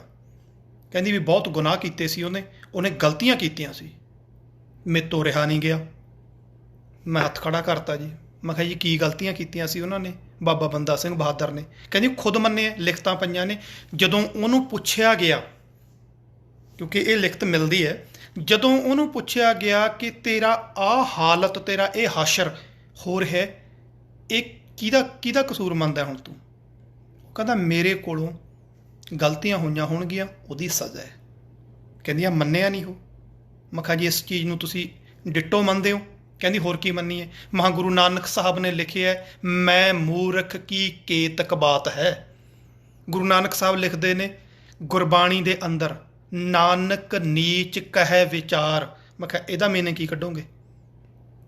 ਕਹਿੰਦੀ ਕੀ ਕਹਿਣਾ ਚਾਹੁੰਦੇ? ਮੈਂ ਕਿਹਾ ਮੈਂ ਇਹੀ ਕਹਿਣਾ ਚਾਹੁੰਦਾ, ਜਦੋਂ ਉਹਨੂੰ ਇਹ ਪੁੱਛਿਆ ਗਿਆ ਕਿ ਤੂੰ ਇੰਨੀਆਂ ਜਿੱਤਾਂ ਜਿੱਤੀਆਂ, ਤੂੰ ਤਬਾਹ ਕਰਕੇ ਰੱਖਤੀ ਐਡੀ ਸਲਤਨਤ, ਤੂੰ ਕਿਵੇਂ ਕੀਤੀ? ਉਹ ਕਹਿੰਦਾ ਮੈਂ ਨਹੀਂ ਕੀਤੀ, ਮੇਰਾ ਗੁਰੂ ਪਾਤਸ਼ਾਹੀ ਹੈ ਕਰਨ ਵਾਲਾ, ਮੈਨੂੰ ਤਾਂ ਸੇਵਾ ਬਖਸ਼ੀ ਹੈ। ਜਦੋਂ ਪੁੱਛਿਆ ਗਿਆ ਹੁਣ ਤੇਰੀ ਮੌਤ, ਉਹਨੇ ਆਪਦੇ ਜੁੰਮੇ ਲਈ ਹੈ, ਇਹ ਨਹੀਂ ਕਿਹਾ ਮੇਰੇ ਗੁਰੂ ਦੀ ਗਲਤੀ ਹੈ। ਇਹ ਬੜੱਪਣ ਹੈ ਉਸ ਯੋਧੇ ਦਾ। ਉਹ ਆਪਣੇ ਗੁਰੂ ਨੂੰ ਹਮੇਸ਼ਾ ਸਰਵਉੱਚ ਰੱਖਿਆ, ਉਹਨੇ ਸਰਵੋਤਮ ਰੱਖਿਆ ਕਿ ਮੈਂ ਮਾੜਾ ਹੋ ਸਕਦਾ, ਮੇਰਾ ਗੁਰੂ ਨਹੀਂ ਹੋ ਸਕਦਾ, ਮੇਰੇ 'ਚ ਹੋਈ ਹੋਊ ਗਲਤੀ ਕੋਈ। ਇਹ ਸਿਆਣਪ ਔਰ ਉੱਚ ਦਲੇਰੀ ਹੈ, ਇਹਨੂੰ ਉਹਦੀ ਘਾਟ ਨਾ ਮੰਨੋ। ਇਸ ਢੰਗ ਦੇ ਨਾਲ ਉਹਦੇ ਕੀਤੇ ਹੋਏ ਵੱਡੇ ਉੱਚੇ ਬੋਲਾਂ ਨੂੰ ਵੀ ਨਕਾਰ ਕੇ ਦੇਖ ਰਹੇ ਨੇ। ਤੇ ਫਿਰ ਮੈਂ ਇੱਕ ਗੱਲ ਹੋਰ ਆਖੀ ਸੀ ਉਹਨਾਂ ਨੂੰ, ਮੈਂ ਤੁਸੀਂ ਇਹਨਾਂ ਨੂੰ ਬੰਦਈ ਕਹਿੰਦੇ ਹੋ ਨਾ ਮਾੜੇ, 740 ਗਏ ਤੇ ਅਗਲੇ ਦੇ ਨਾਲ, ਇੱਕ ਵੀ ਨਹੀਂ ਥੜਕਿਆ ਬੰਦਈਆਂ ਨੂੰ, ਜਿਹਨੂੰ ਤੁਸੀਂ ਬੰਦਈ ਕਹਿੰਦੇ ਹੋ। ਇੱਕ ਵੀ ਗੁਰੂ ਦੇ ਨਾਮ ਉੱਤੇ ਇੱਕ ਇੱਕ ਯੋਧਾ ਅੱਗੇ ਹੋ ਕੇ, ਰਵਿੰਦਰਨਾਥ ਟੈਗੋਰ ਦੀ ਆਪਾਂ ਪੜ੍ਹੀਏ ਨਾ ਵੀ ਚੱਲ ਪਿਆ ਚੱਕਰ ਮੌਤ ਦਾ ਕਾਤਲ ਕਰਦਾ ਵਾਰ, ਇੱਕ ਜਕਾਰਾ ਗੂੰਜਦਾ ਚਲਦੀ ਜਦ ਤਲਵਾਰ, ਸਿੱਖ ਕਟੀਂਦੇ ਜਾ ਰਹੇ ਵਾਧੇ ਬਾਰੋ ਬਾਰ, 7 ਦਿਨਾਂ ਦੀ ਖੇਡ ਸੀ ਤੇ 700 ਹੀ ਸਰਦਾਰ। ਮੈਂ 700 ਦੇ 700 ਇੱਕ ਇੱਕ ਕਰਕੇ ਜੂਝ ਕੇ, ਸਿੰਗਲ ਨਹੀਂ ਟੁੱਟਿਆ ਉਹਨਾਂ ਚੋਂ। ਤੇ ਤੁਹਾਡੇ ਵਾਲਾ ਬੰਦਈ ਜਿਹੜਾ ਬਨੋਦ ਸਿੰਘ ਹੈ ਇਹ, ਤੇ ਦੂਜਾ ਉਹਨੇ ਜਿਹੜੀ ਗੱਲ ਦੱਸੀ, ਕਹਿੰਦੀ ਬਾਬਾ ਹੀ ਦੋ ਹੋਏ ਨੇ, ਇੱਕ ਤਾਂ ਬਾਬਾ ਬੁੱਢਾ ਜੀ ਤੇ ਇੱਕ ਬਾਬਾ ਜੀ ਕੋਈ ਹੋਰ ਨਾਮ ਲਿਆ ਉਹਨਾਂ ਨੇ, ਸ਼ਾਇਦ ਬੰਦਾ ਸਿੰਘ ਨੂੰ ਕਹਿ ਰਹੇ ਸੀ ਵੀ ਦੋ ਬਾਬੇ ਹੋਏ ਨੇ। ਮਹਾਂ ਜੀ ਬਾਬਾ ਸਤਿਕਾਰ ਲਈ ਲਾਉਂਦੇ ਆ, ਬੰਦਾ ਸਿੰਘ ਬਹਾਦਰ ਨੂੰ ਤਾਂ ਬਹਾਦਰ ਦਾ ਖਿਤਾਬ ਦਿੱਤਾ ਗਿਆ, ਬਾਬਾ ਦਾ ਖਿਤਾਬ ਨਹੀਂ ਦਿੱਤਾ ਗਿਆ। ਮਤਲਬ PhD ਕੀਤੀ ਜਾ ਰਹੀ ਹੈ, ਤੇ ਆਹ ਕਹਾਣੀਆਂ ਸੁਣਾ ਕੇ ਸਾਨੂੰ ਕੀ ਸੇਧ ਦੇਣਗੇ PhD ਵਾਲੇ? ਕੀ ਭਰਨਾ ਚਾਹੁੰਦੇ ਨੇ ਸਾਡੇ ਦਿਮਾਗ 'ਚ? ਕੱਲ੍ਹ ਨੂੰ ਸਾਡੇ ਵਰਗਿਆਂ ਨੂੰ ਕਹਿਣਗੇ ਰਿਸਰਚ ਹੋਈ ਹੈ ਜੀ ਬੰਦਾ ਸਿੰਘ ਬਹਾਦਰ 'ਤੇ, ਆਹ ਕਿਤਾਬ ਪੜ੍ਹੋ, ਦੇਖੋ ਇਹ 'ਚ ਆਹ ਲਿਖਿਆ ਹੋਇਆ। ਤੇ ਲਾਹਣਤ ਇਹੋ ਜਿਹੀਆਂ ਰਿਸਰਚ ਤੋਂ ਜਿਹੜੀਆਂ ਸਾਡੇ ਐਡੇ ਐਡੇ ਯੋਧਿਆਂ ਨੂੰ ਮਾੜਾ ਤੇ ਗਲਤ ਦਿਖਾ ਕੇ ਸਾਬਤ ਕਰਨ। ਕੀ ਕੱਢਾਂਗੇ ਇਹਨਾਂ ਰਿਸਰਚਾਂ 'ਚੋਂ ਅਸੀਂ? ਲੋਕਾਂ ਨੇ ਆਪਣੇ ਅਫਸਾਨੇ ਕਹਾਣੀਆਂ ਨੂੰ ਹਕੀਕਤ ਬਣਾ ਕੇ ਪੇਸ਼ ਕਰਤਾ, ਤੇ ਸਾਡੇ ਵਾਲੇ ਹਕੀਕਤਾਂ ਨੂੰ ਅਫਸਾਨੇ ਬਣਾ ਰਹੇ ਨੇ, ਕਹਾਣੀਆਂ ਬਣਾ ਕੇ ਪੇਸ਼ ਕਰ ਰਹੇ ਨੇ। ਸੋ ਬੰਦਾ ਸਿੰਘ ਬਹਾਦਰ ਜਿਹੜਾ ਕਿ ਸਾਡੇ ਜ਼ਿਹਨ 'ਚ ਜਿੰਨਾ ਚਿਰ ਰਿਹਾ, ਕਿਉਂਕਿ ਮਹਾਰਾਜਾ ਰਣਜੀਤ ਸਿੰਘ ਤੱਕ ਉਹਨੂੰ ਕੱਢਿਆ ਨਹੀਂ ਜਾ ਸਕਿਆ ਦਿਮਾਗ 'ਚੋਂ। ਕੋਸ਼ਿਸ਼ਾਂ ਲਿਖਤਾਂ 'ਚ ਆਉਣੀਆਂ ਸ਼ੁਰੂ ਹੋ ਗਈਆਂ, ਪ੍ਰਚਾਰ 'ਚ ਬਹੁਤ ਆਈਆਂ, ਪਰ ਜਿਹੜੇ ਨਾਲ ਵਿਚਰੇ ਤੇ ਉਹ ਕਿੱਥੋਂ ਭੁੱਲ ਜਾਂਦੇ। ਜਦੋਂ ਬਾਬਾ ਜੀ ਸ਼ਹੀਦ ਹੋ ਗਏ, ਇੱਕਦਮ ਬਹੁਤ ਵੱਡਾ ਕੌਮ ਦਾ ਇਹ ਘਾਟਾ ਸੀ, ਕਿਉਂਕਿ ਬਾਬਾ ਬੰਦਾ ਸਿੰਘ ਬਹਾਦਰ ਨੂੰ ਖੁਦ ਕਲਗੀਧਰ ਪਾਤਸ਼ਾਹ ਨੇ ਭੇਜੇ, ਸਾਹਿਬ ਸ਼੍ਰੀ ਗੁਰੂ ਗ੍ਰੰਥ ਸਾਹਿਬ ਜੀ ਔਰ ਬਾਬਾ ਬੰਦਾ ਸਿੰਘ ਬਹਾਦਰ, ਉਹ ਖੁਦ ਕਲਗੀਧਰ ਪਾਤਸ਼ਾਹ ਦੇ ਗਏ ਸਾਨੂੰ ਵੀ ਆਹ ਲਓ ਜੀ, ਅੱਜ ਤੋਂ ਤੁਹਾਡੇ ਹਵਾਲੇ ਆਹ ਨੇ। ਔਰ ਜਦੋਂ ਬਾਬਾ ਜੀ ਸਾਡੇ ਕੋਲੋਂ ਚਲੇ ਗਏ, ਬਾਬਾ ਬੰਦਾ ਸਿੰਘ ਬਹਾਦਰ, ਸਿਰਫ ਗੁਰੂ ਗ੍ਰੰਥ ਸਾਹਿਬ ਸਾਡੇ ਕੋਲੇ ਰਹਿ ਗਏ ਸ਼ਬਦ ਗੁਰੂ ਦੇ ਰੂਪ 'ਚ। ਸਰੀਰਕ ਅਗਵਾਈ ਦੇਣ ਵਾਲਾ ਰਿਹਾ ਕੋਈ ਨਹੀਂ। ਇਹ ਸਮਝ ਲਓ ਜਿਵੇਂ ਰਾਤ ਦੇ ਹਨੇਰੇ 'ਚ ਕਿਸੇ ਬੱਚੇ ਦੇ ਹੱਥੋਂ ਮਾਤਾ ਪਿਤਾ ਦੀ ਉਂਗਲ ਛੱਡੀ ਜਾਵੇ ਤੇ ਉਹ ਖੋਇਆ ਜਾਵੇ, ਆਹ ਹਾਲਤ ਹੋ ਗਈ ਸੀ ਇੱਕ ਵਾਰੀ ਕੌਮ ਦੀ। ਉੱਧਰੋਂ ਪਹਿਲਾ ਐਲਾਨ ਬਹਾਦਰ ਸ਼ਾਹ ਨੇ ਕੀਤਾ ਸੀ ਸਿੱਖਾਂ ਦੀ ਕਤਲੇਆਮ ਦਾ, ਦੂਜਾ ਐਲਾਨ ਫਰਖਸ਼ੀਅਰ ਨੇ ਕਰਤਾ। ਸਿੱਖ ਬਾਗੀ ਕੌਮ ਹੈ। ਇਹ ਜਿੱਥੇ ਮਿਲਦੇ ਨੇ ਖਤਮ ਕਰੋ।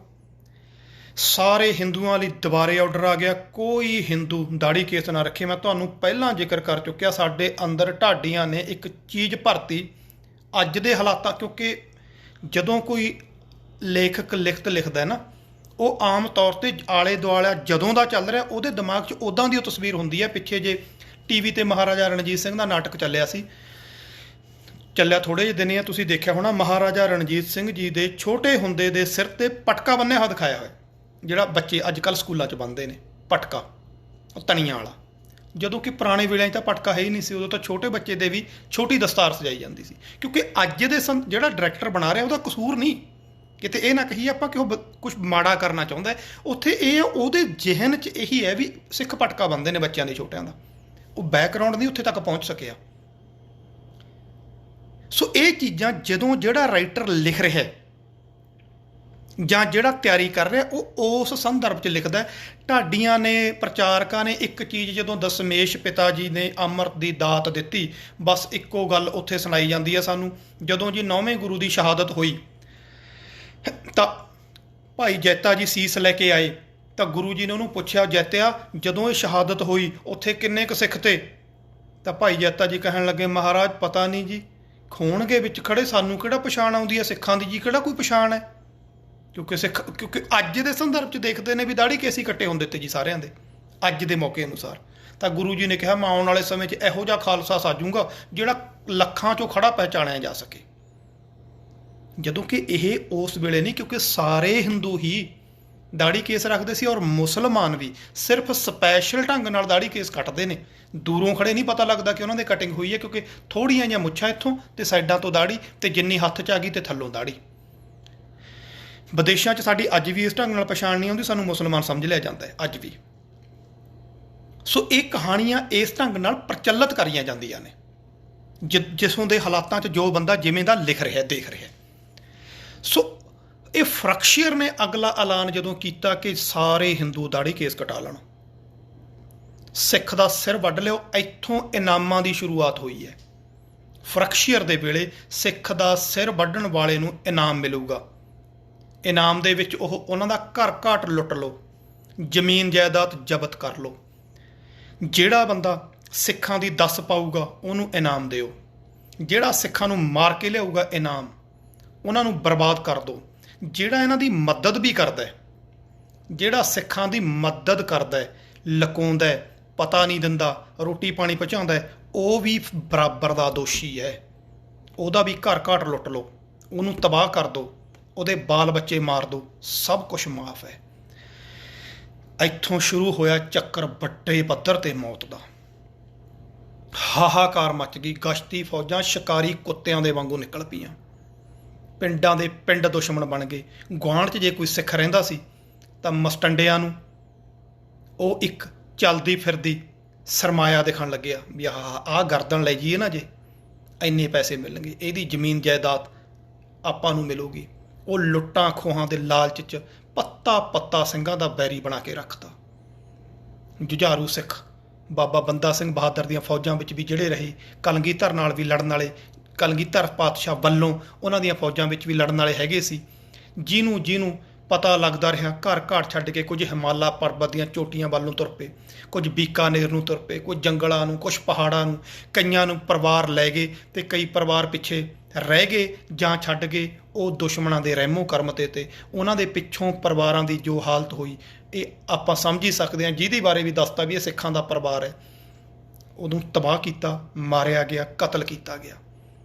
ਇਹ ਦਮਨ ਚੱਕਰ ਮੌਤ ਦਾ, ਇਹ ਖੁੰਖਾਰ ਹਨੇਰੀ 1 2 3 ਦਿਨ, ਸਾਲ ਜਾਂ ਮਹੀਨੇ ਨਹੀਂ ਚੱਲੀ, ਇਹ ਚੱਕਰ ਲੰਮਾ ਚੱਲ ਪਿਆ। 10 ਸਾਲ ਬਾਬਾ ਬੰਦਾ ਸਿੰਘ ਬਹਾਦਰ ਤੋਂ ਬਾਅਦ ਸਾਡੀ ਮੌਤ ਦੀ ਚੱਕਰ ਹੈ ਔਰ ਹਨੇਰਾ ਯੁੱਗ ਕਿਹਾ ਜਾਂਦਾ ਇਹਨੂੰ। ਸਿੱਖ ਕਾਲ ਦਾ ਹਨੇਰਾ ਯੁੱਗ। ਹਨੇਰਾ ਯੁੱਗ ਦਾ ਮੀਨਿੰਗ ਅਸੀਂ ਕੁਛ ਨਹੀਂ ਕਰ ਸਕੇ। ਸਾਡਾ ਕੋਈ ਤੁਹਾਨੂੰ ਇਹੋ ਜਿਹਾ ਇਤਿਹਾਸ ਨਹੀਂ ਉਦੋਂ ਮਿਲੂਗਾ ਅਸੀਂ ਕੀਤਾ ਕਿ ਮਰੇ ਬਹੁਤ ਆ, ਬਸ ਕਤਲ ਹੋਏ ਗਏ। ਲਗਾਤਾਰ ਸਾਡੇ 'ਤੇ ਮੌਤ ਦਾ ਤਾਂਡਵ ਚੱਲਦਾ ਰਿਹਾ। ਜਿੱਥੇ ਸਿੱਖ ਮਿਲੇ ਗੋਲੀ ਮਾਰ ਦਿਓ, ਜਿੱਥੇ ਮਿਲਦਾ ਸਿਰ ਵੱਢ ਲਿਆਓ। ਉਸ ਵੇਲੇ ਜਿਹੜਾ ਹਿੰਦੂ ਵੀ ਵਾਲ ਕਟਾਉਣ ਤੋਂ ਇਨਕਾਰੀ ਸੀ, ਕਿਉਂਕਿ ਫਰਕਸ਼ੀਅਰ ਨੇ ਐਲਾਨ ਕੀਤਾ ਸੀ ਜਿਹੜਾ ਬੰਦਾ ਵਾਲ ਕਟਾਉਣ ਤੋਂ ਇਨਕਾਰ ਕਰਦਾ ਉਹਨੂੰ ਸਿੱਖ ਸਮਝ ਕੇ ਕਤਲ ਕਰ ਦਿਓ।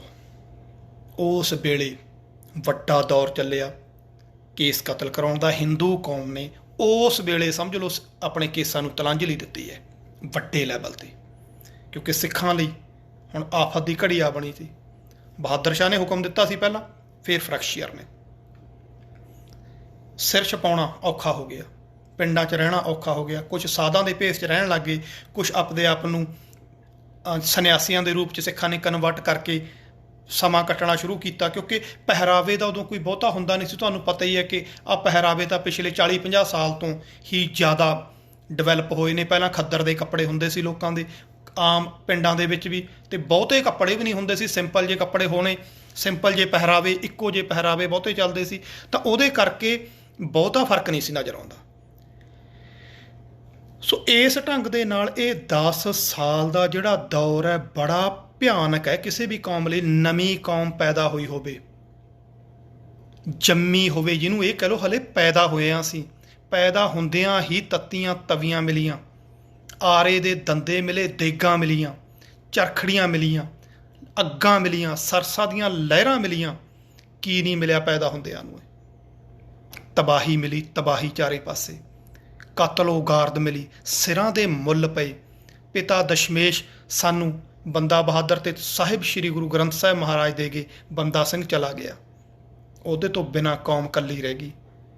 ਪਰ ਆਫਰੀਨ ਨੇ ਉਹ ਯੋਧੇ ਇਸ ਥਾਂ ਦੇ ਉੱਤੋਂ ਉਹਨਾਂ ਨੇ ਉਹ ਸੰਕਲਪ ਨਹੀਂ ਤਿਆਗਣ ਦਿੱਤਾ ਜਿਹੜਾ ਅਰਦਾਸ ਤੋਂ ਬਾਅਦ ਕਹਿੰਦੇ ਸੀ, ਰਾਜ ਕਰੇਗਾ ਖਾਲਸਾ, ਆਕੀ ਰਹੇ ਨਾ ਕੋਏ, ਖੁਆਰ ਹੋਏ ਸਭ ਮਿਲਣਗੇ, ਬਚੇ ਸ਼ਰਨ ਜੋ ਹੋਏ। ਉਹ ਰਾਜ ਜੋ ਬਾਬਾ ਬੰਦਾ ਸਿੰਘ ਬਹਾਦਰ ਇੱਕ ਸੁਪਨੇ ਵਾਂਗੂ ਦਿਖਾ ਗਏ, ਤੇ ਇੱਕ ਸੁਪਨੇ ਵਾਂਗੂ ਵੀ ਅਸੀਂ ਤਾਂ ਬਾਦਸ਼ਾਹ, ਜੋ ਕਲਗੀਧਰ ਪਾਤਸ਼ਾਹ ਕਹਿ ਕੇ ਗਏ ਸੀ, ਇਨ ਗਰੀਬ ਸਿੱਖਨ ਕੋ ਦੇਹੋਂ ਪਾਤਸ਼ਾਹੀ, ਇੱਥੋਂ ਨਹੀਂ ਜਾਣ ਦਿੱਤਾ, ਇੱਥੇ ਧਾਰਨ ਕਰਕੇ ਰੱਖਿਆ ਵੀ ਨਾ, ਇਹਦੇ ਤੋਂ ਬਿਨਾਂ ਨਹੀਂ। ਜੰਗਲਾਂ 'ਚ ਵਾਗੇ, ਸਭ ਕੁਛ ਤਬਾਹ ਕਰਾ ਲਿਆ। ਬੇਸ਼ੱਕ ਹਨੇਰੇ 'ਚ ਹੱਥ ਮਾਰਦੇ ਫਿਰ ਰਹੇ ਨੇ ਵੀ ਕਰੀਏ ਕੀ, ਪਰ ਇਹ ਜ਼ਰੂਰ ਪਤਾ ਵੀ ਕਰਨਾ ਹੈ ਕੁਛ, ਹਲੇ ਇਹ ਨਹੀਂ ਪਤਾ ਲੱਗ ਰਿਹਾ ਕੀ ਕਰੀਏ ਤੇ ਕਿਵੇਂ ਕਰੀਏ। ਫਿਰ ਇੱਕ ਵੱਡੀ ਘਟਨਾ ਘਟੀ ਹੈ। ਇਹ ਕਹਿ ਲਓ ਕਿ ਇੱਕ ਹਨੇਰੇ ਦੇ ਵਿੱਚ ਇੱਕ ਦੀਵਾ ਚਮਕਿਆ। ਕਹਿੰਦਾ ਡੁੱਬਦੇ ਹੋਏ ਸੂਰਜ ਨੇ, ਬਾਬਾ ਬੰਦਾ ਸਿੰਘ ਬਹਾਦਰ ਜਿਵੇਂ ਆਪਾਂ ਕਹਿ ਲਈਏ, ਡੁੱਬਦੇ ਹੋਏ ਸੂਰਜ ਨੇ ਇੱਕ ਗੱਲ ਆਖੀ ਸੀ, ਕਹਿੰਦਾ ਕੋਈ ਹੈ ਜਿਹੜਾ ਮੇਰੀ ਥਾਂ ਲੈ ਸਕੇ? ਕਹਿੰਦਾ ਇੱਕ ਟਿਮਟਿਮਾਉਂਦੇ ਦੀਵੇ ਨੇ ਕਿਹਾ, मैं कोशिश करके देखदा। सूरज ना बन सको तो शम्माए राह गुजर ही सही, जीने का इस जहां में कोई मुद्दा तो हो। तो ओ दीवा एक बलिया। ओ दीवा कौन सी? भाई तारा सिंह पिंड वां। हुणे भाई तारा सिंह कौन सी? भाई तारा सिंह पिंड वां दा रहन वाला बहुत ही भजनीक गुरसिख नौजवान सी। ਖੇਤੀਬਾੜੀ ਕਰਦਾ। ਤੁਹਾਨੂੰ ਦੱਸਿਆ ਵੀ ਉਦੋਂ ਪਹਿਰਾਵੇ ਦਾ ਕੋਈ ਬਹੁਤਾ ਪਤਾ ਨਹੀਂ ਲੱਗਦਾ ਹੁੰਦਾ ਸੀ। ਮੇਨ ਗੱਲ ਸੀ ਕਿ ਆਪਣੇ ਖੇਤਾਂ ਦੇ ਵਿੱਚ ਇੱਕ ਨੇ ਚਾਰ ਦੀਵਾਰੀ ਮਾਰੀ ਹੋਈ, ਜਿਵੇਂ ਆਪਾਂ ਕਹਿ ਦਈਏ ਕੋਈ ਧਰਮਸ਼ਾਲਾ ਬਣਾਈ ਹੋਈ, ਉੱਥੇ ਹਰ ਵੇਲੇ ਗੁਰੂ ਕਾ ਲੰਗਰ ਚੱਲਦਾ। ਕੋਈ ਮੁਸਲਮਾਨ ਆ ਜੇ, ਕੋਈ ਹਿੰਦੂ ਆ ਜੇ, ਕੋਈ ਸਾਧੂ ਆ ਜੇ, ਕੋਈ ਲੰਘਣ ਵਾਲਾ ਰਾਹੀ ਆ ਜੇ, ਉਹਦੇ ਲਈ ਭੋਜਨ ਪ੍ਰਸ਼ਾਦਾ ਹਰ ਵੇਲੇ, ਚਾਹੇ ਸਿੱਖ ਤਾਂ ਆਉਂਦੇ ਹੀ ਸੀ, ਤੇ ਲੰਗਰ ਚੱਲਦਾ ਰਹਿੰਦਾ ਸੀ। ਉਸ ਇਲਾਕੇ ਦਾ ਨੌਸ਼ਹਿਰੇ ਦਾ ਚੌਧਰੀ ਸੀ ਸਾਹਿਬ ਰਾਏ, ਤੇ ਸਾਹਿਬ ਰਾਏ ਬੜਾ ਹੰਕਾਰੀ ਬੰਦਾ ਸੀ। ਉਹਦੀਆਂ ਘੋੜੀਆਂ ਹਮੇਸ਼ਾ ਖੁੱਲੀਆਂ ਫਿਰਦੀਆਂ ਰਹਿੰਦੀਆਂ ਔਰ ਖੇਤਾਂ 'ਚ ਚਰਦੀਆਂ ਰਹਿੰਦੀਆਂ, ਖਾਸ ਕਰਕੇ ਸਿੱਖਾਂ ਦੇ ਖੇਤਾਂ ਦਾ ਬਹੁਤ ਉਜਾੜਾ ਕਰਦੇ। ਉਜਾੜਾ ਕਰਨ ਵਾਲੇ ਤਾਂ ਉਹ ਸਿੱਖਾਂ ਦਾ ਜਦੋਂ ਖੇਤ ਬਹੁਤ ਤਬਾਹ ਹੋਣ ਲੱਗ ਗਿਆ ਤਾਂ ਉਹਨਾਂ ਨੇ ਜਾ ਕੇ ਗੱਲ ਕੀਤੀ, ਸਾਹਿਬ ਰਾਏ ਨੂੰ ਬੇਨਤੀ ਕੀਤੀ ਕਿ ਚੌਧਰੀ ਸਾਹਿਬ ਮਾੜਾ ਜਿਹਾ ਘੋੜੀਆਂ ਦਾ ਜੀ ਕੁਛ ਹੱਲ ਕਰੋ, ਇਹਨਾਂ ਨੂੰ ਥੋੜ੍ਹਾ ਜੰਗਲ ਵਾਲੇ ਪਾਸੇ ਜਾਂ ਤਾਂ ਘੁਮਾ ਲਿਆ ਕਰੋ, ਮਸਾਂ ਖੇਤੀ ਵਾਲੇ ਪਾਸੇ ਜਾਈਦਾ, ਫਸਲ ਹੁੰਦੀ ਹੈ ਤਾਂ ਘੋੜੀਆਂ ਉਜਾੜ ਦਿੰਦੀਆਂ ਨੇ ਜੀ, ਹੱਥ ਬੰਨ੍ਹ ਕੇ ਬੇਨਤੀ ਹੈ ਤੁਹਾਡੇ ਅੱਗੇ, ਆਹ ਘੋੜੀਆਂ ਦਾ ਖਿਆਲ ਕਰੋ। ਸਾਹਿਬ ਰਾਏ ਚੌਧਰੀ, ਮੁਗਲਾਂ ਦਾ ਚੌਧਰੀ ਹੋਵੇ, ਉਹਨੂੰ ਲਾਂਭਾ, ਅੱਗ ਲਾ ਗੁੱਠੀ ਉਹਨੂੰ ਵੀ ਮੈਨੂੰ ਬੋਲਣ ਦੀ ਜ਼ਰੂਰਤ ਕੀਤੀ ਇਹਨਾਂ ਨੇ। ਤਾਂ ਉਹਨੇ ਗੁੱਸੇ 'ਚ ਆ ਕੇ ਇੱਕ ਗੱਲ ਕਹੀ, ਕਹਿੰਦਾ ਘੋੜੀਆਂ ਬੰਨਣ ਦੀ ਗੱਲ ਕਰਦੇ ਹੋ, ਬੰਨ੍ਹ ਲਾਉਂਦੇ ਹਾਂ, ਬੰਨੂਗਾ ਤਾਂ ਸਿੱਖੋ, ਪਰ ਤੁਹਾਡੇ ਸਿਰਾਂ ਦੇ ਵਾਲ ਵੱਢ ਕੇ ਇਹਨਾਂ ਦੀਆਂ ਰੱਸੀਆਂ ਬਣਾਊਂਗਾ ਪਹਿਲਾਂ, ਫੇਰ ਘੋੜੀਆਂ ਬੰਨੂਗਾ, ਪੈਂਖੜ ਇਹਨਾਂ ਨਾਲ ਪਾਊਂਗਾ। ਬੇਇੱਜ਼ਤ ਕਰਕੇ ਘਰੋਂ ਕੱਢੇ। ਆ ਕੇ ਬਾਬਾ ਭਾਈ ਬਘੇਲ ਸਿੰਘ ਤੇ ਅਮਰ ਸਿੰਘ ਹੋਰਾਂ ਕੋਲੇ ਉਹਨਾਂ ਨੇ ਗੱਲ ਕੀਤੀ ਵੀ ਯਾਰ ਬੜਾ ਤੰਗ ਕੀਤਾ, ਐ ਗਲਤ ਬੋਲਦੇ ਨੇ। ਉਹ ਕਹਿੰਦੇ ਕੋਈ ਨਹੀਂ, ਫਿਰ ਲੈ ਹੁਣ ਬਹੁਤਾ ਚਿਰ ਨਹੀਂ ਦੀਆਂ ਘੋੜੀਆਂ ਚਰਨ ਦਿੰਦੇ, ਦੇਖਦੇ ਜਾਓ। ਸਮਾਂ ਪਾ ਕੇ ਉਹਨਾਂ ਨੇ ਨਿਗਾਹ ਰੱਖੀ ਤੇ ਘੋੜੀਆਂ ਖੋਲ੍ਹ ਲਿਆ ਇਹਦੀਆਂ ਤਬੇਲੇ 'ਚੋਂ, ਤੇ ਲਿਆ ਕੇ ਘੋੜੀਆਂ ਖੋਲ੍ਹ ਕੇ ਵੇਚੀਆਂ ਆਲਾ ਸਿੰਘ ਪਟਿਆਲੇ ਵਾਲੇ ਕੋਲੇ। ਉਹਦੇ ਤੋਂ ਪੈਸੇ ਲੈ ਕੇ ਲੰਗਰ 'ਚ ਪਾਤੇ ਭਾਈ ਤਾਰਾ ਸਿੰਘ ਦੇ। ਤੇ ਉਦਣ ਭਾਈ ਬਘੇਲ ਸਿੰਘ ਵੀ ਉੱਥੇ ਸੀ ਤੇ ਸਾਹਿਬ ਰਾਏ ਨੂੰ ਪਤਾ ਲੱਗ ਗਿਆ, ਸੂੰਹ ਕੱਢਦਾ ਫਿਰਦਾ ਸੀ ਵੀ ਘੋੜੀਆਂ ਗਈਆਂ ਤਾਂ ਗਈਆਂ ਕਿੱਥੇ। ਆ ਗਿਆ 5-7 ਗੁੰਡੇ ਬਦਮਾਸ਼ ਨਾਲ ਰੱਖੇ ਹੁੰਦੇ ਨੇ ਇਹਨਾਂ ਨੇ, ਉਹ ਲੈ ਕੇ ਆ ਗਿਆ। ਆ ਕੇ ਲੱਗਿਆ ਧਮਕਾਉਣ, ਕਹਿੰਦਾ ਓਏ ਮੇਰੇ ਬੰਦੇ ਲੁਕੋਏ ਹੋਏ ਨੇ। ਤਾਰਾ ਸਿੰਘ ਤਾਂ ਹੀ ਧਮਕਾਉਣ ਲੱਗਾ, ਸਾਹਿਬ ਰਾਏ ਬੋਲਦਾ ਕਬੋਲ ਮੱਤਾ, ਹੰਕਾਰ ਦਾ ਧਾੜ ਵੀ ਲੁਟੇਰੇ ਕੋਲ ਰੱਖਦਾ ਹਮੇਸ਼ ਸਿੰਘਾ, ਮਾਰਦਾ ਡਾਕੇ ਡਰ ਲਾ ਕੇ ਸਰਕਾਰ ਦਾ। ਦੇ ਦੇ ਮੇਰੇ ਚੋਰ ਹੱਥੀਂ ਹੋਵੇਂਗਾ ਖੁਆਰ, ਨਹੀਂ ਤਾਂ ਛੱਡੂ ਨਾ ਨਿਸ਼ਾਨ ਮੈਂ ਤੇਰੇ ਘਰ-ਬਾਰ ਦਾ।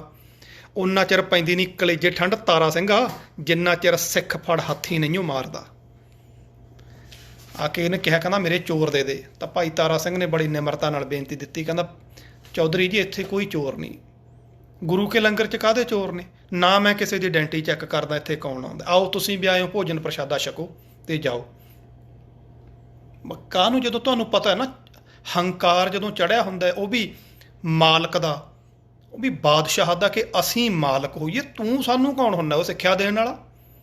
ਜਦੋਂ ਬੋਲ ਕਬੋਲ ਪੁੱਠੇ ਲੱਗਿਆ ਬੋਲਣ, ਉਹ ਭਾਈ ਤਾਰਾ ਸਿੰਘ ਦੇ ਖਿਲਾਫ ਬੋਲਦਾ ਬੋਲਦਾ ਸਿੱਖੀ ਅਤੇ ਗੁਰੂਆਂ ਦੇ ਖਿਲਾਫ ਵੀ ਬੋਲ ਪਿਆ। ਮਾੜੀ ਕਿਸਮਤ ਕਹਿ ਲਓ। ਉੱਠਿਆ ਬਘੇਲ ਸਿੰਘ ਹੋਰੀ ਅੰਦਰੋਂ, ਢਾ ਲਿਆ ਉਹਨਾਂ ਨੇ ਚੌਧਰੀ, ਮੂਧਾ ਪਾ ਲਿਆ ਉਹਦੇ, ਉਹ ਜੂਤ ਬਾਹਿਆ, ਜਿੰਨਾ ਕੁੱਟਿਆ ਗਿਆ ਓਨਾ ਕੁੱਟਿਆ। ਉਹਦੇ ਸਰੀਰ ਤੇ ਤਾਂ ਘੱਟ ਲੱਗੀਆਂ, ਉਹਦੇ ਦਿਲ ਤੇ ਬੌਲੀਆਂ ਲੱਗੀਆਂ ਵੀ ਇੱਕ ਚੌਧਰੀ ਦਾ ਬੜਾਂਗਾ ਕਰਤਾ ਯਾਰ, ਉਹ ਵੀ ਜੂਤ ਮਾਰੇ ਨੇ ਮੇਰੇ। ਉਹਦੇ ਦਿਲ ਤੇ ਬਹੁਤ ਸੱਟ ਲੱਗੀ, ਇੰਨਾ ਕੁ ਮਤਲਬ ਇਹ ਕਹਿ ਲਓ ਵੀ ਨਿੰਮੋ ਝੂਣਾ ਹੋਇਆ। ਉਹ ਉੱਥੋਂ ਪਿੱਟਦਾ ਹੀ ਪਿੱਟਦਾ ਪੱਟੀ ਦੇ ਫੌਜਦਾਰ ਕੋਲੇ ਜਾ ਪਹੁੰਚਿਆ। ਉਹਦੇ ਕੋਲੇ ਗਿਆ, ਕਹਿੰਦਾ ਜੀ ਮੇਰੇ ਨਾਲ ਤਾਂ ਆਹ ਹਾਲਤ ਹੋ ਗਈ। ਕਹਿੰਦਾ ਕਿਹਨੇ ਕੀਤੀ? ਉਹਨੇ ਦੱਸਿਆ ਵੀ ਤਾਰਾ ਸਿੰਘ ਬਦਮਾਸ਼ ਰੱਖਦਾ ਜੀ ਆਪਦੇ ਕੋਲੇ ਗੁੰਡੇ, ਉਹ ਤਾਂ ਸਰਕਾਰ ਦਾ ਪਰਵਾਹ ਹੀ ਨਹੀਂ ਕਰਦਾ। ਬਸ ਫੇਰ ਕੀ ਸੀ, ਉਹਨੇ ਉਸੇ ਵੇਲੇ 200 ਜਵਾਨ ਨਾਲ ਲਿਆ। ਕਹਿੰਦਾ ਚੱਲ ਹੁਣੇ ਦੇਖਦੇ ਹਾਂ ਕੌਣ ਹੈ, ਕੋਈ ਰੱਖੇ ਹੁੰਦੇ ਨੇ ਇਹਨਾਂ ਨੇ।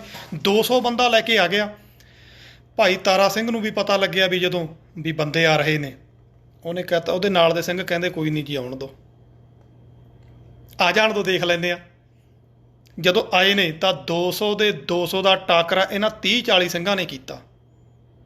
ਤਾਂ ਉਹਦੇ 10 ਕੁ ਤਾਂ ਫੌਜੀ ਮਾਰੇ ਗਏ, 2 ਭਤੀਜੇ ਮਾਰਤੇ, ਥੋੜ੍ਹੇ ਜਿਹੇ ਸਿੰਘ ਵੀ ਫੱਟੜ ਹੋਏ। ਪਰ ਉਹ ਬੁਰੀ ਤਰ੍ਹਾਂ ਹਾਰ ਕੇ ਔਰ ਕੁੱਟ ਖਾ ਕੇ ਮਸਾਂ ਆਪਦੇ ਭਤੀਜਿਆਂ ਦੀਆਂ ਲਾਸ਼ਾਂ ਚੱਕ ਕੇ ਲੈ ਗਿਆ। ਹੁਣ ਲਾਸ਼ਾਂ ਲੈ ਕੇ ਫਿਰ ਉਹ ਫੌਜਦਾਰ ਕੋਲੇ ਜਾ ਪਹੁੰਚਿਆ। ਫੌਜਦਾਰ ਉਦੋਂ ਕੌਣ ਸੀ? ਜ਼ਕਰੀਆ ਖਾਨ, ਸੂਬੇਦਾਰ ਲਾਹੌਰ।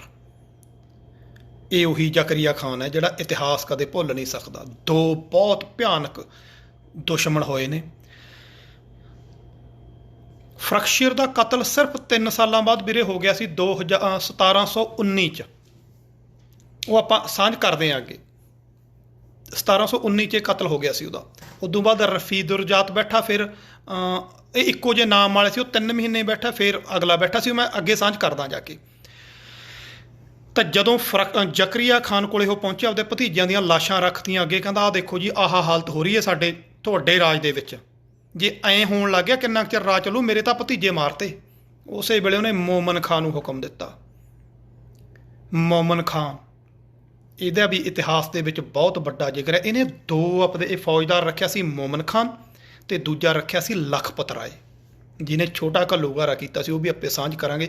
ਸਿੱਖਾਂ ਦੇ ਕੱਟੜ ਬੈਰੀ ਇਹ 3 ਨਾਮ। ਇੱਕ ਮੀਰ ਮੰਨੂ, ਉਹ ਬਾਅਦ 'ਚ ਆਊਗਾ। ਜ਼ਕਰੀਆ, ਇਹਨਾਂ ਦੀ ਤਾਂ ਤਿਕੜੀ ਹੋ ਗਈ ਨਾ, ਜ਼ਕਰੀਆ, ਮੋਮਨ ਖਾਨ ਅਤੇ ਲਖਪਤ ਰਾਏ। ਇਹ ਬਹੁਤ ਘਾਣ ਕੀਤਾ ਇਹਨਾਂ ਨੇ ਸਿੱਖਾਂ ਦਾ। ਤੇ ਜਦੋਂ ਉਹਦੇ ਕੋਲੇ ਪਿੱਟਿਆ ਤੇ ਉਹਨੇ ਮੋਮਨ ਖਾਨ ਨੂੰ ਬੁਲਾ ਲਿਆ। ਕਹਿੰਦਾ ਮੋਮਨ ਖਾਨ, ਤੁਹਾਡੇ ਹੁੰਦੇ ਆਹ ਕੁਛ ਹੋ ਰਿਹਾ ਹੈ, ਹੁਣੇ ਤਬਾਹ ਕਰਕੇ ਸਿੱਖਾਂ ਦੇ ਸਿਰ ਵੱਢ ਕੇ ਲਿਆਓ। ਉਹਨੇ 2000 ਦੀ ਫੌਜ ਉਸੇ ਵੇਲੇ ਘੋੜ ਸਵਾਰ, ਜਿਹੜੀ ਐਂ ਕਹਿ ਲਈਏ ਕਿ ਸਪੈਸ਼ਲ ਫੋਰਸ ਹੁੰਦੀ ਹੈ, ਉਹ ਲਈ ਤੇ ਛੇੜਤੇ ਘੋੜੇ। ਸਾਰਾ ਜਾਣਕਾਰੀ ਰਸਤੇ 'ਚ ਹਾਸਲ ਕੀਤੀ ਤੇ ਨਾਲ ਅੱਗੇ ਗੱਲਬਾਤ ਕੀਤੀ ਉਹਨੇ। ਜਿੰਨੇ ਚੌਧਰੀ ਸੀ ਰਾਹ 'ਚ ਉਹਨਾਂ ਨੂੰ ਕਹਤਾ ਵੀ ਜਿੰਨੇ ਬੰਦੇ ਨੇ ਲੈ ਕੇ ਛੇਤੀ ਆ ਜਾਓ ਨਾਲ। ਜਿਹੜਾ ਨੌਜਵਾਨ ਮੁੰਡਿਆਂ ਨੂੰ ਪਤਾ ਲੱਗਿਆ ਫੌਜੀ ਜਾ ਰਹੇ ਨੇ, ਚਲੋ ਜੀ ਅਸੀਂ ਵੀ ਚੱਲਦੇ ਹਾਂ। ਕਰਦੇ ਕਰਾਉਂਦੇ ਕਈ ਹਜ਼ਾਰ ਮੁਲਖਈਆ ਹੋ ਗਿਆ। ਇਹ ਖਬਰਾਂ ਭਾਈ ਤਾਰਾ ਸਿੰਘ ਨੂੰ ਵੀ ਪਹੁੰਚ ਗਈਆਂ, ਕਿਉਂਕਿ ਉਹਨਾਂ ਕੋਲੇ ਵੀ ਖਬਰ ਪਲ ਪਲ ਦੀ ਪਹੁੰਚ ਰਹੀ ਸੀ ਵੀ ਕੀ ਹੋ ਰਿਹਾ ਪਿੱਛੇ। ਉਹਨਾਂ ਨੂੰ ਕਹਤਾ ਜੀ ਕੁਛ ਕੁ ਦਿਨ ਖਿਸਕ ਜਾਓ। ਸਿੰਘਾਂ ਨੇ ਆ ਕੇ ਬੇਨਤੀ ਕੀਤੀ, ਭਾਈ ਤਾਰਾ ਸਿੰਘ ਜੀ ਬਹੁਤ ਵੱਡੀ ਫੌਜ ਆ ਰਹੀ ਹੈ, ਆਪਾਂ ਕੁਛ ਕੁ ਦਿਨਾਂ ਲਈ ਇੱਧਰ ਉੱਧਰ ਹੋ ਜਾਈਏ, ਤੁਸੀਂ ਵੀ ਟਲ ਜਾਓ 4-5 ਦਿਨ, ਆਪੇ ਟੱਕਰਾਂ ਮਾਰ ਕੇ ਮੁੜ ਜਾਣਗੇ, ਫੇਰ ਆ ਜਾਵਾਂਗੇ। ਭਾਈ ਤਾਰਾ ਸਿੰਘ ਕਹਿੰਦਾ ਨਾ, ਮੈਂ ਤਾਂ ਨਹੀਂ ਬਾਈ ਜਾਂਦਾ। ਕਹਿੰਦੇ ਕੀ ਗੱਲ? ਇਹ ਭਾਈ ਤਾਰਾ ਸਿੰਘ ਬਾਰੇ ਮੈਂ ਦੱਸ ਦੇਵਾਂ, ਇਹ ਬਾਬਾ ਬੰਦਾ ਸਿੰਘ ਬਹਾਦਰ ਦੀਆਂ ਲੜਾਈਆਂ 'ਚ ਲੜਦਾ ਰਿਹਾ, ਆਮ ਬੰਦਾ ਨਹੀਂ ਸੀ। ਅੰਦਰ ਇਹ ਨਹੀਂ ਸੀ ਕਿ ਸਿੱਖ ਅੰਦਰ ਤਾਂ ਵਿਸ ਘੋਲ ਰਹੇ ਨੇ ਵੀ ਕਦੋਂ ਕੀ ਕਰੀਏ, ਹੁਣ ਮੌਕਾ ਆ ਗਿਆ। ਕਹਿੰਦਾ ਨਾ, ਆਪਾਂ ਤਾਂ ਹੁਣ ਇੱਥੇ ਹੀ ਆ, ਸ਼ਹੀਦੀ ਪੁਰਬ ਰਚ ਲਿਆ, ਹੁਣ ਤਾਂ ਕਹਿੰਦਾ ਬਾਬਾ ਬੰਦਾ ਸਿੰਘ ਬਹਾਦਰ ਦੇ ਕੋਲ ਹੀ ਪਹੁੰਚਣਾ, ਬਸ ਉਹਨਾਂ ਨਾਲੇ ਜਾ ਰਲਣਾ, ਮੈਂ ਨਹੀਂ ਹਿਲਦਾ। ਤੁਸੀਂ ਜਾਓ ਸਿੰਘੋ, ਅਗਲੀ ਤਿਆਰੀ ਕਰੋ, ਜੰਗਲਾਂ ਵਿੱਚ ਪਹੁੰਚ ਕੇ ਸਿੰਘਾਂ ਨੂੰ ਇਕੱਠੇ ਕਰੋ, ਜੋ ਤੁਹਾਡਾ ਮਨ ਹੈ ਉਹ ਕਰੋ। ਸਿੰਘ ਆਪਸ 'ਚ ਇਕੱਠੇ ਹੋਏ ਨੇ, 50 ਕੁ ਸਿੰਘ ਨੇ ਟੋਟਲ ਗਿਣਤੀ 52 ਹੈ। ਤਾਂ ਉਹਨਾਂ ਨੇ ਸੋਚਿਆ, ਕਹਿੰਦੇ ਯਾਰ ਇਹਨਾਂ ਨੂੰ ਛੱਡ ਕੇ ਜਾਂਦੇ ਚੰਗੇ ਲੱਗਦੇ ਆ, ਇਹਨਾਂ ਨੂੰ ਛੱਡ ਕੇ ਜਾਂਦੇ ਆਪਾਂ ਚੰਗੇ ਲੱਗਦੇ ਆ। ਕਹਿੰਦੇ ਫੇਰ ਕਹਿੰਦੇ ਚਮਕੌਰ ਦੀ ਗੜੀ ਨੂੰ ਕਰ ਲਓ ਫਿਰ ਯਾਦ, 40 ਤੇ ਆਪਾਂ ਤਾਂ 52, ਫਿਰ ਦੁਹਰਾ ਦਿਓ। ਅਰਦਾਸ ਕੀਤੀ ਸਾਰਿਆਂ ਨੇ ਕਿ ਕੋਈ ਨਹੀਂ ਜੀ ਹਿੱਲੂਗਾ, ਇੱਥੇ ਹੀ ਆ, ਆਉਣ ਦਿਓ ਫਿਰ ਜਿਹੜਾ ਆਉਂਦਾ। ਖਬਰਾਂ ਪਹੁੰਚ ਗਈਆਂ ਸੀ, ਤਿਆਰੀ ਹੋ ਗਈ। ਸਰਦਾਰ ਬਘੇਲ ਸਿੰਘ ਸਵੇਰੇ ਸਵੇਰੇ ਸਵਖਤੇ ਉੱਠੇ, ਮੋਰਚੇ ਸਾਰਿਆਂ ਨੇ ਲਾਏ ਹੋਏ ਨੇ, ਕਹਿੰਦੇ ਰਾਤ ਨੂੰ ਸੌਣਾ ਨਹੀਂ, ਪਤਾ ਸੀ ਵੀ ਸਵੇਰੇ ਸਵੇਰੇ ਹਮਲਾ ਕਰਨਗੇ। ਭਾਈ ਬਘੇਲ ਸਿੰਘ ਜੀ ਜੰਗਲ ਪਾਣੀ ਜਾਣ ਵਾਸਤੇ ਸਵੇਰੇ ਸਵੇਰੇ ਉੱਠ ਕੇ ਦੂਰ ਲੰਘੇ ਨੇ, ਤਾਂ ਉਹ ਇਕੱਲੇ ਗਏ ਨੇ ਕਿਉਂਕਿ ਦੂਰ ਜਾ ਰਹੇ ਸੀ। ਕਹਿੰਦਾ ਉੱਠਿਆ ਤੜਕੇ ਪਹਿਰ ਦੇ, ਯੋਧਾ ਬਲੀ ਜਵਾਨ, ਜਲਦਾ ਗੜਬਾ ਭਰ ਰਿਹਾ, ਚੱਲਿਆ ਬਾਹਰ ਮੈਦਾਨ, 7 ਫੁੱਟ ਨੇਜਾ ਸ਼ੇਰ ਦਾ, ਤੱਕੇ ਵੱਲ ਅਸਮਾਨ, ਮਾਤ ਪਈ ਲੋ ਤਾਰਿਆਂ, ਤੱਕ ਤੱਕ ਕੇ ਸ਼ਰਮਾਨ, ਮੋਢੇ ਲੱਗੀ ਜਤੀ ਦੇ, ਤੀਰਾਂ ਸਣੇ ਕਮਾਨ, ਲਿਪਟੇ ਜਿਵੇਂ ਸਪੋਲੀਏ, ਚੰਦਨ ਦੇ ਸੰਗ ਆਣ, ਢਾਕ ਚੜੀ ਸਰਦਾਰ ਦੀ, ਝੂਟੇ ਲਏ ਕਿਰਪਾਨ, ਇਉਂ ਨੀਲੀ ਦਸਤਾਰ ਤੇ ਚੱਕਰ ਸ਼ੋਭਾ ਪਾਣ। ਉਪਮਾ ਸੁੱਜੀ ਕਵੀ ਨੂੰ, ਪੀਂਘ ਪਈ ਅਸਮਾਨ, ਦੂਰ ਹੋਇਆ ਜਦ ਡੇਰਿਓਂ, ਦੁਸ਼ਮਣ ਪਹੁੰਚੇ ਆਣ, ਘੋੜਿਆਂ ਦੇ ਸੁੰਬ ਖੜਕਦੇ, ਧਰਤੀ ਨੂੰ ਕੰਬਾਣ, ਵੈਰੀ ਵੱਧਦੇ ਆਮਦੇ, ਚੜ੍ਹਦੇ ਜਿਵੇਂ ਤੂਫਾਨ, ਡੱਕ ਖਲੋਤਾ ਦਲਾਂ ਨੂੰ, ਉਹ ਕੱਲਾ ਮਰਦ ਜਵਾਨ, ਜੂਝੇਗਾ ਸਿੰਘ ਸੂਰਮਾ 'ਚ ਗੱਲਾਂ ਕਰੂ ਜਹਾਨ। ਕੱਲਾ ਹੀ ਸੂਰਮਾ ਖੜ ਗਿਆ। ਉਹਨੇ ਮਨ 'ਚ ਸੋਚਿਆ ਜਦੋਂ ਦੁਸ਼ਮਣ ਆਉਣ ਲੱਗੇ ਨਾ ਵੀ ਜਾ ਕੇ ਸਿੰਘਾਂ ਨੂੰ ਖਬਰ ਕਰਾਂ, ਫਿਰ ਮਨ 'ਚ ਸੋਚਦਾ, ਕਹਿੰਦਾ ਨਾ ਉਹ ਸੋਚਣਗੇ ਡਰਦਾ ਮੁੜਿਆ ਆ, ਕਹਿੰਦਾ ਇੱਥੇ ਹੀ ਠੀਕ ਹੈ, ਆਪਾਂ ਤਾਂ ਨਿਬੜੀ, ਉਹ ਆਪੇ ਨਿਬੜਨਗੇ। ਗੋਲੀ ਰਫਲ ਇਹਦੇ ਕੋਲੇ ਵੀ ਸੀ, ਇਸੇ ਲਈ ਉਹਨਾਂ ਵੇਲਿਆਂ 'ਚ ਸਿੱਖ ਹਰ ਵੇਲੇ ਹਥਿਆਰਬੰਦ 5 ਹਥਿਆਰ ਰੱਖਦੇ ਹੀ ਰੱਖਦੇ ਸੀ। ਕਿਹੜਾ ਪਤਾ ਹੈ ਵੀ ਕਦੋਂ ਕਿੱਥੇ ਦੋ ਹੱਥ ਦਿਖਾਉਣੇ ਪੈ ਜਾਣ, ਟਾਈਮ ਥੋੜ੍ਹੀ ਸੀ। ਘੋੜਿਆਂ ਦੀਆਂ ਕਾਠੀਆਂ 'ਤੇ ਹੀ ਘਰ ਤੇ ਡਾਂਗ ਖੜਕ ਗਈ, ਗੋਲੀ ਉੱਧਰੋਂ ਵੀ ਚੱਲੀ, 2 ਪਾਸੜ ਗੋਲੀ ਜਦੋਂ ਚੱਲੀ, ਸਿੰਘ ਨੇ 2-3 ਤਾਂ ਆਉਂਦੇ ਹੀ ਪਾ ਲਏ ਮੁੱਦੇ, ਤੀਰਾਂ ਦੇ ਨਾਲ ਸਿੱਟ ਲਏ। ਜਦੋਂ ਉਹਨਾਂ ਨੇ ਦੇਖਿਆ ਵੀ ਇਕੱਲਾ ਹੀ ਆ ਤਾਂ ਉਹਨਾਂ ਨੇ ਵੀ ਹਮਲਾ ਕੀਤਾ। ਕੁਛ ਕੁ ਪਲਾਂ ਦੇ ਵਿੱਚ ਇਹਨੇ ਜਿੰਨਿਆਂ ਕੁ ਨੂੰ ਹੱਥ ਦਿਖਾ ਸਕਿਆ ਦਿਖਾ ਕੇ ਜੂਝ ਗਿਆ। ਇੰਨੇ ਖੜਕਾ ਸੁਣ ਕੇ ਗੋਲੀ ਦਾ ਸਿੰਘ ਵੀ ਮੋਰਚਿਆਂ 'ਚ ਬੈਠ ਗਏ। ਜਦੋਂ ਦੁਸ਼ਮਣ ਅੱਗੇ ਆਇਆ ਉਹਨਾਂ ਨੇ ਇਹੋ ਜਿਹਾ ਕਹਿਰੀ ਹਮਲਾ ਕੀਤਾ, ਪਹਿਲੇ ਹਮਲੇ 'ਚ ਸੈਂਕੜੇ ਪਾਰ ਬੁਲਾਤੇ। ਉਹ ਪਿੱਛੇ ਮੁੜੇ ਨੇ, ਫਿਰ ਉਹ ਸੰਭਲ ਕੇ ਅੱਗੇ ਆ ਰਹੇ ਨੇ। ਗਿਣਤੀ ਦੇ ਸਿੰਘਾਂ ਨੂੰ ਦੇਖ ਕੇ ਟਾਕਰਾ ਕਰਨ ਲਈ ਉਸ ਢੰਗ ਦੇ ਨਾਲ ਆਉਂਦੇ ਗਏ, ਲੜਦੇ ਗਏ। ਅਖੀਰ ਨੂੰ ਜਦੋਂ ਦੇਖਿਆ ਵੀ ਬਾਹਰ ਨਹੀਂ ਚੱਲ ਰਹੀ ਨਾ, ਤਾਂ ਮੋਮਨ ਖਾਂ ਨੇ ਤਕੀ ਬੇਗ ਨੂੰ ਲਲਕਾਰਾ ਮਾਰਿਆ। ਤਕੀ ਬੇਗ ਮੰਨਿਆ ਪਰਮੰਨਿਆ ਸੂਰਮਾ ਸੀ, ਜ਼ਰਾ ਵਖਤਰ ਬੁਲਟ ਪ੍ਰੂਫ ਜੈਕਟ ਜਿਹਨੂੰ ਕਹਿੰਦੇ, ਉਹਦੇ ਨਾਲ ਪੂਰਾ ਸਰੀਰ ਤਨ ਢਕਿਆ ਹੋਇਆ। ਉਹਨੂੰ ਲਲਕਾਰਾ ਮਾਰਿਆ ਮੋਮਨ ਖਾਂ ਨੇ। ਕਹਿੰਦਾ ਖਾਨ ਸਾਹਿਬ ਕੀ ਗੱਲ ਬੜਾ ਲੁਕਦੇ ਜੇ ਫਿਰਦੇ ਹੋ, ਸਾਹਮਣੇ ਹੋ ਕੇ ਟਾਕਰਾ ਨਹੀਂ ਕਰਿਆ ਜਾਂਦਾ। ਕਹਿੰਦਾ ਸਾਹਮਣੇ ਕੀ, ਮੈਂ ਤਾਂ ਤਾਰਾ ਸਿੰਘ ਨੂੰ ਲੱਭ ਰਿਹਾ, ਕਿੱਥੇ ਹੈ? ਤਾਰਾ ਸਿੰਘ ਨੂੰ ਲੱਭ ਕੇ ਇਹਨੇ ਤੀਰਾਂ ਦੀ ਝੜੀ ਲਾਉਂਦਾ ਹੋਇਆ ਅੱਗੇ ਵਧਿਆ। ਉੱਧਰੋਂ ਤਾਰਾ ਸਿੰਘ ਨੇ ਵੀ ਦੇਖ ਲਿਆ ਵੀ ਮੇਰੇ ਵੱਲ ਆ ਰਿਹਾ, ਉਹਨੇ ਵੀ ਘੋੜਾ ਛੇੜਤਾ। ਉਹਦਾ ਤਾਰਾ ਸਿੰਘ ਦਾ ਇੱਕ ਵੀ ਤੀਰ ਕੰਮ ਨਹੀਂ ਸੀ ਕਰਦਾ। ਕਿਉਂਕਿ ਉਹਦੇ ਲੋਹੇ ਦੇ ਕੱਪੜੇ ਪਾਏ ਨੇ, ਜ਼ਰਾ ਬਖਤਰ ਜਿਹਨੂੰ ਕਹਿੰਦੇ ਆ, ਕੋਈ ਅਸਰ ਨਹੀਂ ਹੋ ਰਿਹਾ। ਉਹ ਜਦੋਂ ਤੀਰ ਮਾਰਦਾ ਤਾਂ ਤਾਰਾ ਸਿੰਘ ਬਚਾਉਂਦਾ ਘੋੜਾ ਸਰਪੱਟ ਉਹਦੇ ਵੱਲ ਲੈ ਕੇ ਜਾ ਰਿਹਾ ਕਿ ਸਿੱਧਾ ਇਹਦੇ ਨੇੜੇ ਪਹੁੰਚ ਜਾ। ਆਮੋ ਸਾਹਮਣੇ ਹੋ ਗਏ, ਬਿਲਕੁਲ ਨੇੜੇ। ਜਦੋਂ ਤਾਰਾ ਸਿੰਘ ਨੇ ਗੌਰ ਨਾਲ ਦੇਖਿਆ ਕਿ ਢਕਿਆ ਖੜਾ, ਉਹਨੇ ਵਾਰ ਵੀ ਕਈ ਕਰ ਲਏ ਤੇ ਨਾਲੇ ਲਲਕਾਰਾ ਮਾਰਿਆ। ਜਦੋਂ ਮੂੰਹ ਖੋਲ੍ਹਿਆ ਨਾ ਉਹਨੇ, ਲਲਕਾਰਾ ਮਾਰਨ ਦੇ ਲਈ ਬਸ ਮੌਕਾ ਮਿਲ ਗਿਆ ਸ਼ੇਰ ਨੂੰ। ਉਹਦੇ ਮੂੰਹ 'ਚ ਬਰਛਾ ਠੋਕਿਆ ਸਰਦਾਰ ਤਾਰਾ ਸਿੰਘ ਨੇ। ਖੂਨ ਦੇ ਫੁਹਾਰੇ ਮੂੰਹ 'ਚੋਂ ਆਏ ਤੇ ਘੋੜਾ ਭਜਾ ਕੇ ਵਾਪਸ ਨੂੰ ਲੈ ਗਿਆ। ਤੇ ਜਦੋਂ ਮੂੰਹ 'ਚੋਂ ਲਹੂ ਦੀਆਂ ਤਧਾਰਾਂ ਵਗ ਰਹੀਆਂ ਨੇ ਤਾਂ ਮੋਮਨ ਖਾਂ ਮੂਹਰੋਂ ਮਜ਼ਾਕ ਨਾਲ ਪੁੱਛਦਾ, ਕਹਿੰਦਾ ਖਾਨ ਸਾਹਿਬ ਲੱਗਦਾ ਪਾਨ ਖਾ ਰਹੇ ਹੋ। ਤਾਂ ਤਕੀ ਬੇਗ ਮੂਹਰੋਂ ਕਹਿੰਦਾ ਹਾਂਜੀ। ਤਾਰਾ ਸਿੰਘ ਕਹਿੰਦਾ ਬੀੜੇ ਵੰਡ ਰਿਹਾ, ਤੁਸੀਂ ਵੀ ਲੈ ਆਓ ਇੱਕ ਦੋ ਜਾ ਕੇ। ਬਸ ਇੰਨੀ ਕੁ ਗੱਲ ਕਹਿ ਕੇ ਘੋੜੇ ਤੋਂ ਗਿਰ ਗਿਆ ਤੇ ਤੜਪ ਤੜਪ ਕੇ ਉਹਨੇ ਜਾਨ ਦੇ ਦਿੱਤੀ। ਹੁਣ ਤਾਰਾ ਸਿੰਘ ਨੂੰ ਰੋਕਣ ਦੇ ਲਈ ਉਹਦਾ ਭਤੀਜਾ ਅੱਗੇ ਆਇਆ ਮਾਰਨ ਦੇ ਲਈ। ਤੇ ਜਦੋਂ ਉਹਨੂੰ ਅੱਗੇ ਆਪਦੇ ਜਥੇਦਾਰ ਵੱਲ ਆਉਂਦਾ ਦੇਖਿਆ, ਸਰਦਾਰ ਭੀਮ ਸਿੰਘ ਨੇ ਆ ਕੇ ਘੋੜਾ ਮੂਹਰੇ ਕਰ ਲਿਆ। ਕਹਿੰਦਾ ਕਿੱਧਰ, ਪਹਿਲਾਂ ਇੱਧਰ ਵੀ ਨਿਬੜ ਲੈ, ਹਾਥੀ ਤੇ ਚੜਿਆ ਹੋਇਆ। ਤੇ ਸਰਦਾਰ ਭੀਮ ਸਿੰਘ ਨੇ ਤਲਵਾਰ ਦਾ ਵਾਰ ਜਦੋਂ ਕੀਤਾ, ਮੁਹਾਵਤ ਦੇ ਸਿਰ ਤੋਂ ਪੈ ਕੇ ਤਲਵਾਰ ਹਾਥੀ ਨੂੰ ਵੱਢ ਕੇ ਹਾਥੀ ਦਾ ਜਿਹੜਾ ਵੱਡਾ ਦੰਦ ਹੁੰਦਾ ਉਹਦੇ ਤੇ ਆ ਟਕਰਾਈ ਹੈ, ਉੱਥੇ ਆ ਕੇ ਰੁਕੀ ਹੈ ਉਹਦੀ ਤਲਵਾਰ। ਅੰਦਾਜ਼ਾ ਲਾ ਲਿਓ ਕਿ ਕਿੰਨੀ ਕੁ ਪਾਵਰ ਨਾਲ ਮਾਰੀ ਹੋਊਗੀ। ਹਾਥੀ ਦੇ ਸਿਰ 'ਚੋਂ ਉਹਦੇ ਵੱਡੇ ਦੰਦ ਤੱਕ ਆਣ ਪਹੁੰਚੀ ਵੱਢ ਕੇ। ਹਾਥੀ ਤਾਂ ਝੰਗਾੜਾ ਮਾਰਦਾ, ਜਦੋਂ ਪਿੱਛੇ ਨੂੰ ਮੁੜਿਆ ਤਾਂ ਭੀਮ ਸਿੰਘ ਨੇ ਹਾਥੀ ਦੀ ਪੂਛ ਫੜੀ ਹੈ, ਖੁੱਚ ਤੇ ਪੈਰ ਰੱਖ ਕੇ ਉੱਤੇ ਜਾ ਚੜਿਆ। ਉੱਤੇ ਉਹਦਾ ਭਤੀਜਾ ਬੈਠਾ ਸੀ, ਉਹਦਾ ਸਿਰ ਕੱਦੂ ਵਾਂਗੂ ਲਾ ਲਿਆ। ਤਬਾਹੀ ਮੱਚ ਗਈ। ਫਿਰ ਸਾਰੀ ਦੀ ਸਾਰੀ ਫੌਜ ਨੂੰ ਹੁਕਮ ਕਰਤਾ ਮੋਮਨ ਖਾਂ ਨੇ ਵੀ ਇਕੱਠੇ ਪੈ ਜਾਓ, ਇਹ ਐ ਨਹੀਂ ਸੂਤ ਆਉਣੇ। ਫਿਰ ਘੰਟਿਆਂ ਬੱਧੀ ਤਲਵਾਰ ਚੱਲਦੀ ਰਹੀ। ਤੀਰਾਂ ਤੇ ਗੋਲੀਆਂ ਦੀਆਂ ਜਦੋਂ ਗੱਲਾਂ ਮੁੱਕ ਗਈਆਂ ਤਾਂ ਸਮਝ ਲਓ ਫਿਰ ਹੱਥੋਂ ਹੱਥੀ ਲੜਾਈ ਤਲਵਾਰ ਦੀ ਜਿਹਨੂੰ ਆਪਾਂ ਕਹਿ ਦਿੰਦੇ ਉਹ ਲੜਾਈ ਆ ਗਈ। ਤਾਂ ਚਾਰੇ ਪਾਸੇ ਲੋਹੇ ਤੇ ਲੋਹਾ ਖੜਕਦਾ ਰਿਹਾ, ਡਾਂਗੋ ਡਾਂਗੀ ਹੁੰਦੇ ਰਹੇ। ਇੱਕ ਇੱਕ ਸਿੰਘ ਦੇ ਕੋਲੇ ਐਂ ਕਹਿ ਲਓ ਵੀ 18 ਲਾਸ਼ਾਂ ਪਈਆਂ ਦੀਆਂ। ਤੇ ਇੱਕ ਇੱਕ ਕਰਕੇ ਸੂਰਮੇ ਡਿੱਗਦੇ ਗਏ, ਇੱਕ ਇੱਕ ਕਰਕੇ ਯੋਧੇ ਸ਼ਹੀਦੀ ਪਾਉਂਦੇ ਗਏ। ਸੈਂਕੜਿਆਂ ਨੂੰ ਮਾਰ ਕੇ ਇਹ 52 ਦੇ 52 ਯੋਧੇ ਸ਼ਹਾਦਤ ਜਾਮ ਹਾਸਲ ਕਰ ਗਏ। ਇਸ ਸ਼ਹੀਦੀ ਨੇ ਇੱਕ ਨਵੀਂ रूह फूंकती, क्योंकि शहीद की जो मौत है वो कौम की हयात है। हयात तो हयात है, मौत भी हयात है। हयात जिंदगी ਨੂੰ ਕਹਿੰਦੇ ਨੇ। ਕਹਿੰਦਾ ਸ਼ਹੀਦ ਕੀ ਜੋ ਮੌਤ ਹੈ वो कौम की जिंदगी है। ਉਹਦੀ ਜ਼ਿੰਦਗੀ ਤਾਂ ਜ਼ਿੰਦਗੀ ਹੈ ਹੀ, ਉਹਦੀ ਤਾਂ ਮੌਤ ਵੀ ਕੌਮ ਨੂੰ ਜ਼ਿੰਦਗੀ ਦਿੰਦੀ ਹੈ। ਕਹਿੰਦਾ ਕੌਮ ਦੀ ਜ਼ਿੰਦਗੀ ਖਾਤਰ ਕਈ ਵਾਰੀ ਮਨ ਮਾਰਨਾ ਪੈਂਦਾ ਹੈ, ਆਜ਼ਾਦੀ ਜਿੱਤਣ ਲਈ ਕਈ ਵਾਰੀ ਹਾਰਨਾ ਪੈਂਦਾ ਹੈ। ਇਹ ਨਖਰੋ ਆਸ਼ਕਾਂ ਦੇ ਖੂਨ ਵਿੱਚ ਛਾਲੂ ਰਗਾਉਂਦੀ ਹੈ। ਆਜ਼ਾਦੀ ਮੁਫਤ ਨਹੀਂ ਮਿਲਦੀ, ਇਹਦਾ ਮੁੱਲ ਤਾਰਨਾ ਪੈਂਦਾ ਹੈ। ਸੋ ਇਹਨਾਂ ਨੇ ਮੁੱਲ ਤਾਰਿਆ।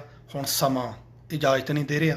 ਬਾਕੀ ਜੋ ਵੀਰਾਂ ਦੇ ਕੁਐਸਚਨ ਆਏ ਨੇ, ਆਪਾਂ ਮੈਨੂੰ ਲੱਗਦਾ ਕੱਲ੍ਹ ਨੂੰ ਮੈਨੂੰ ਛੁੱਟੀ ਹੈ, ਮੈਂ ਕੋਸ਼ਿਸ਼ ਕਰੂੰਗਾ ਤੁਹਾਡੇ ਕੁਐਸਚਨਾਂ ਦੇ ਆਨਸਰ ਨੇ ਜਿਹੜੇ ਉਹ ਦੇ ਸਕਾਂ। ਹੋਰ ਵੀ ਕੋਈ ਗੱਲਬਾਤ ਹੋਵੇ ਤਾਂ ਆਪ ਜੀ ਸਾਂਝਾ ਕਰ ਲਿਓ। ਇਸੇ ਟਾਈਮ ਕੱਲ੍ਹ ਨੂੰ ਤੁਹਾਡੇ ਨਾਲ ਰੂਬਰੂ ਹੋਊਂਗਾ, ਕਿਉਂਕਿ ਮੈਂ ਵਿਹਲਾ ਸੀ। ਸੋ ਆਪਾਂ ਇਹ ਜੋ ਤੁਹਾਡੇ ਸਵਾਲ ਨੇ, ਜਿੰਨਾ ਕੁ ਮੈਨੂੰ ਅਕਲ ਹੈ ਉਹ ਸਾਂਝੇ ਕਰਾਂਗੇ। ਸੋ ਇੰਨੀ ਕੁ ਸੇਵਾ ਪ੍ਰਵਾਨ ਕਰਨੀ।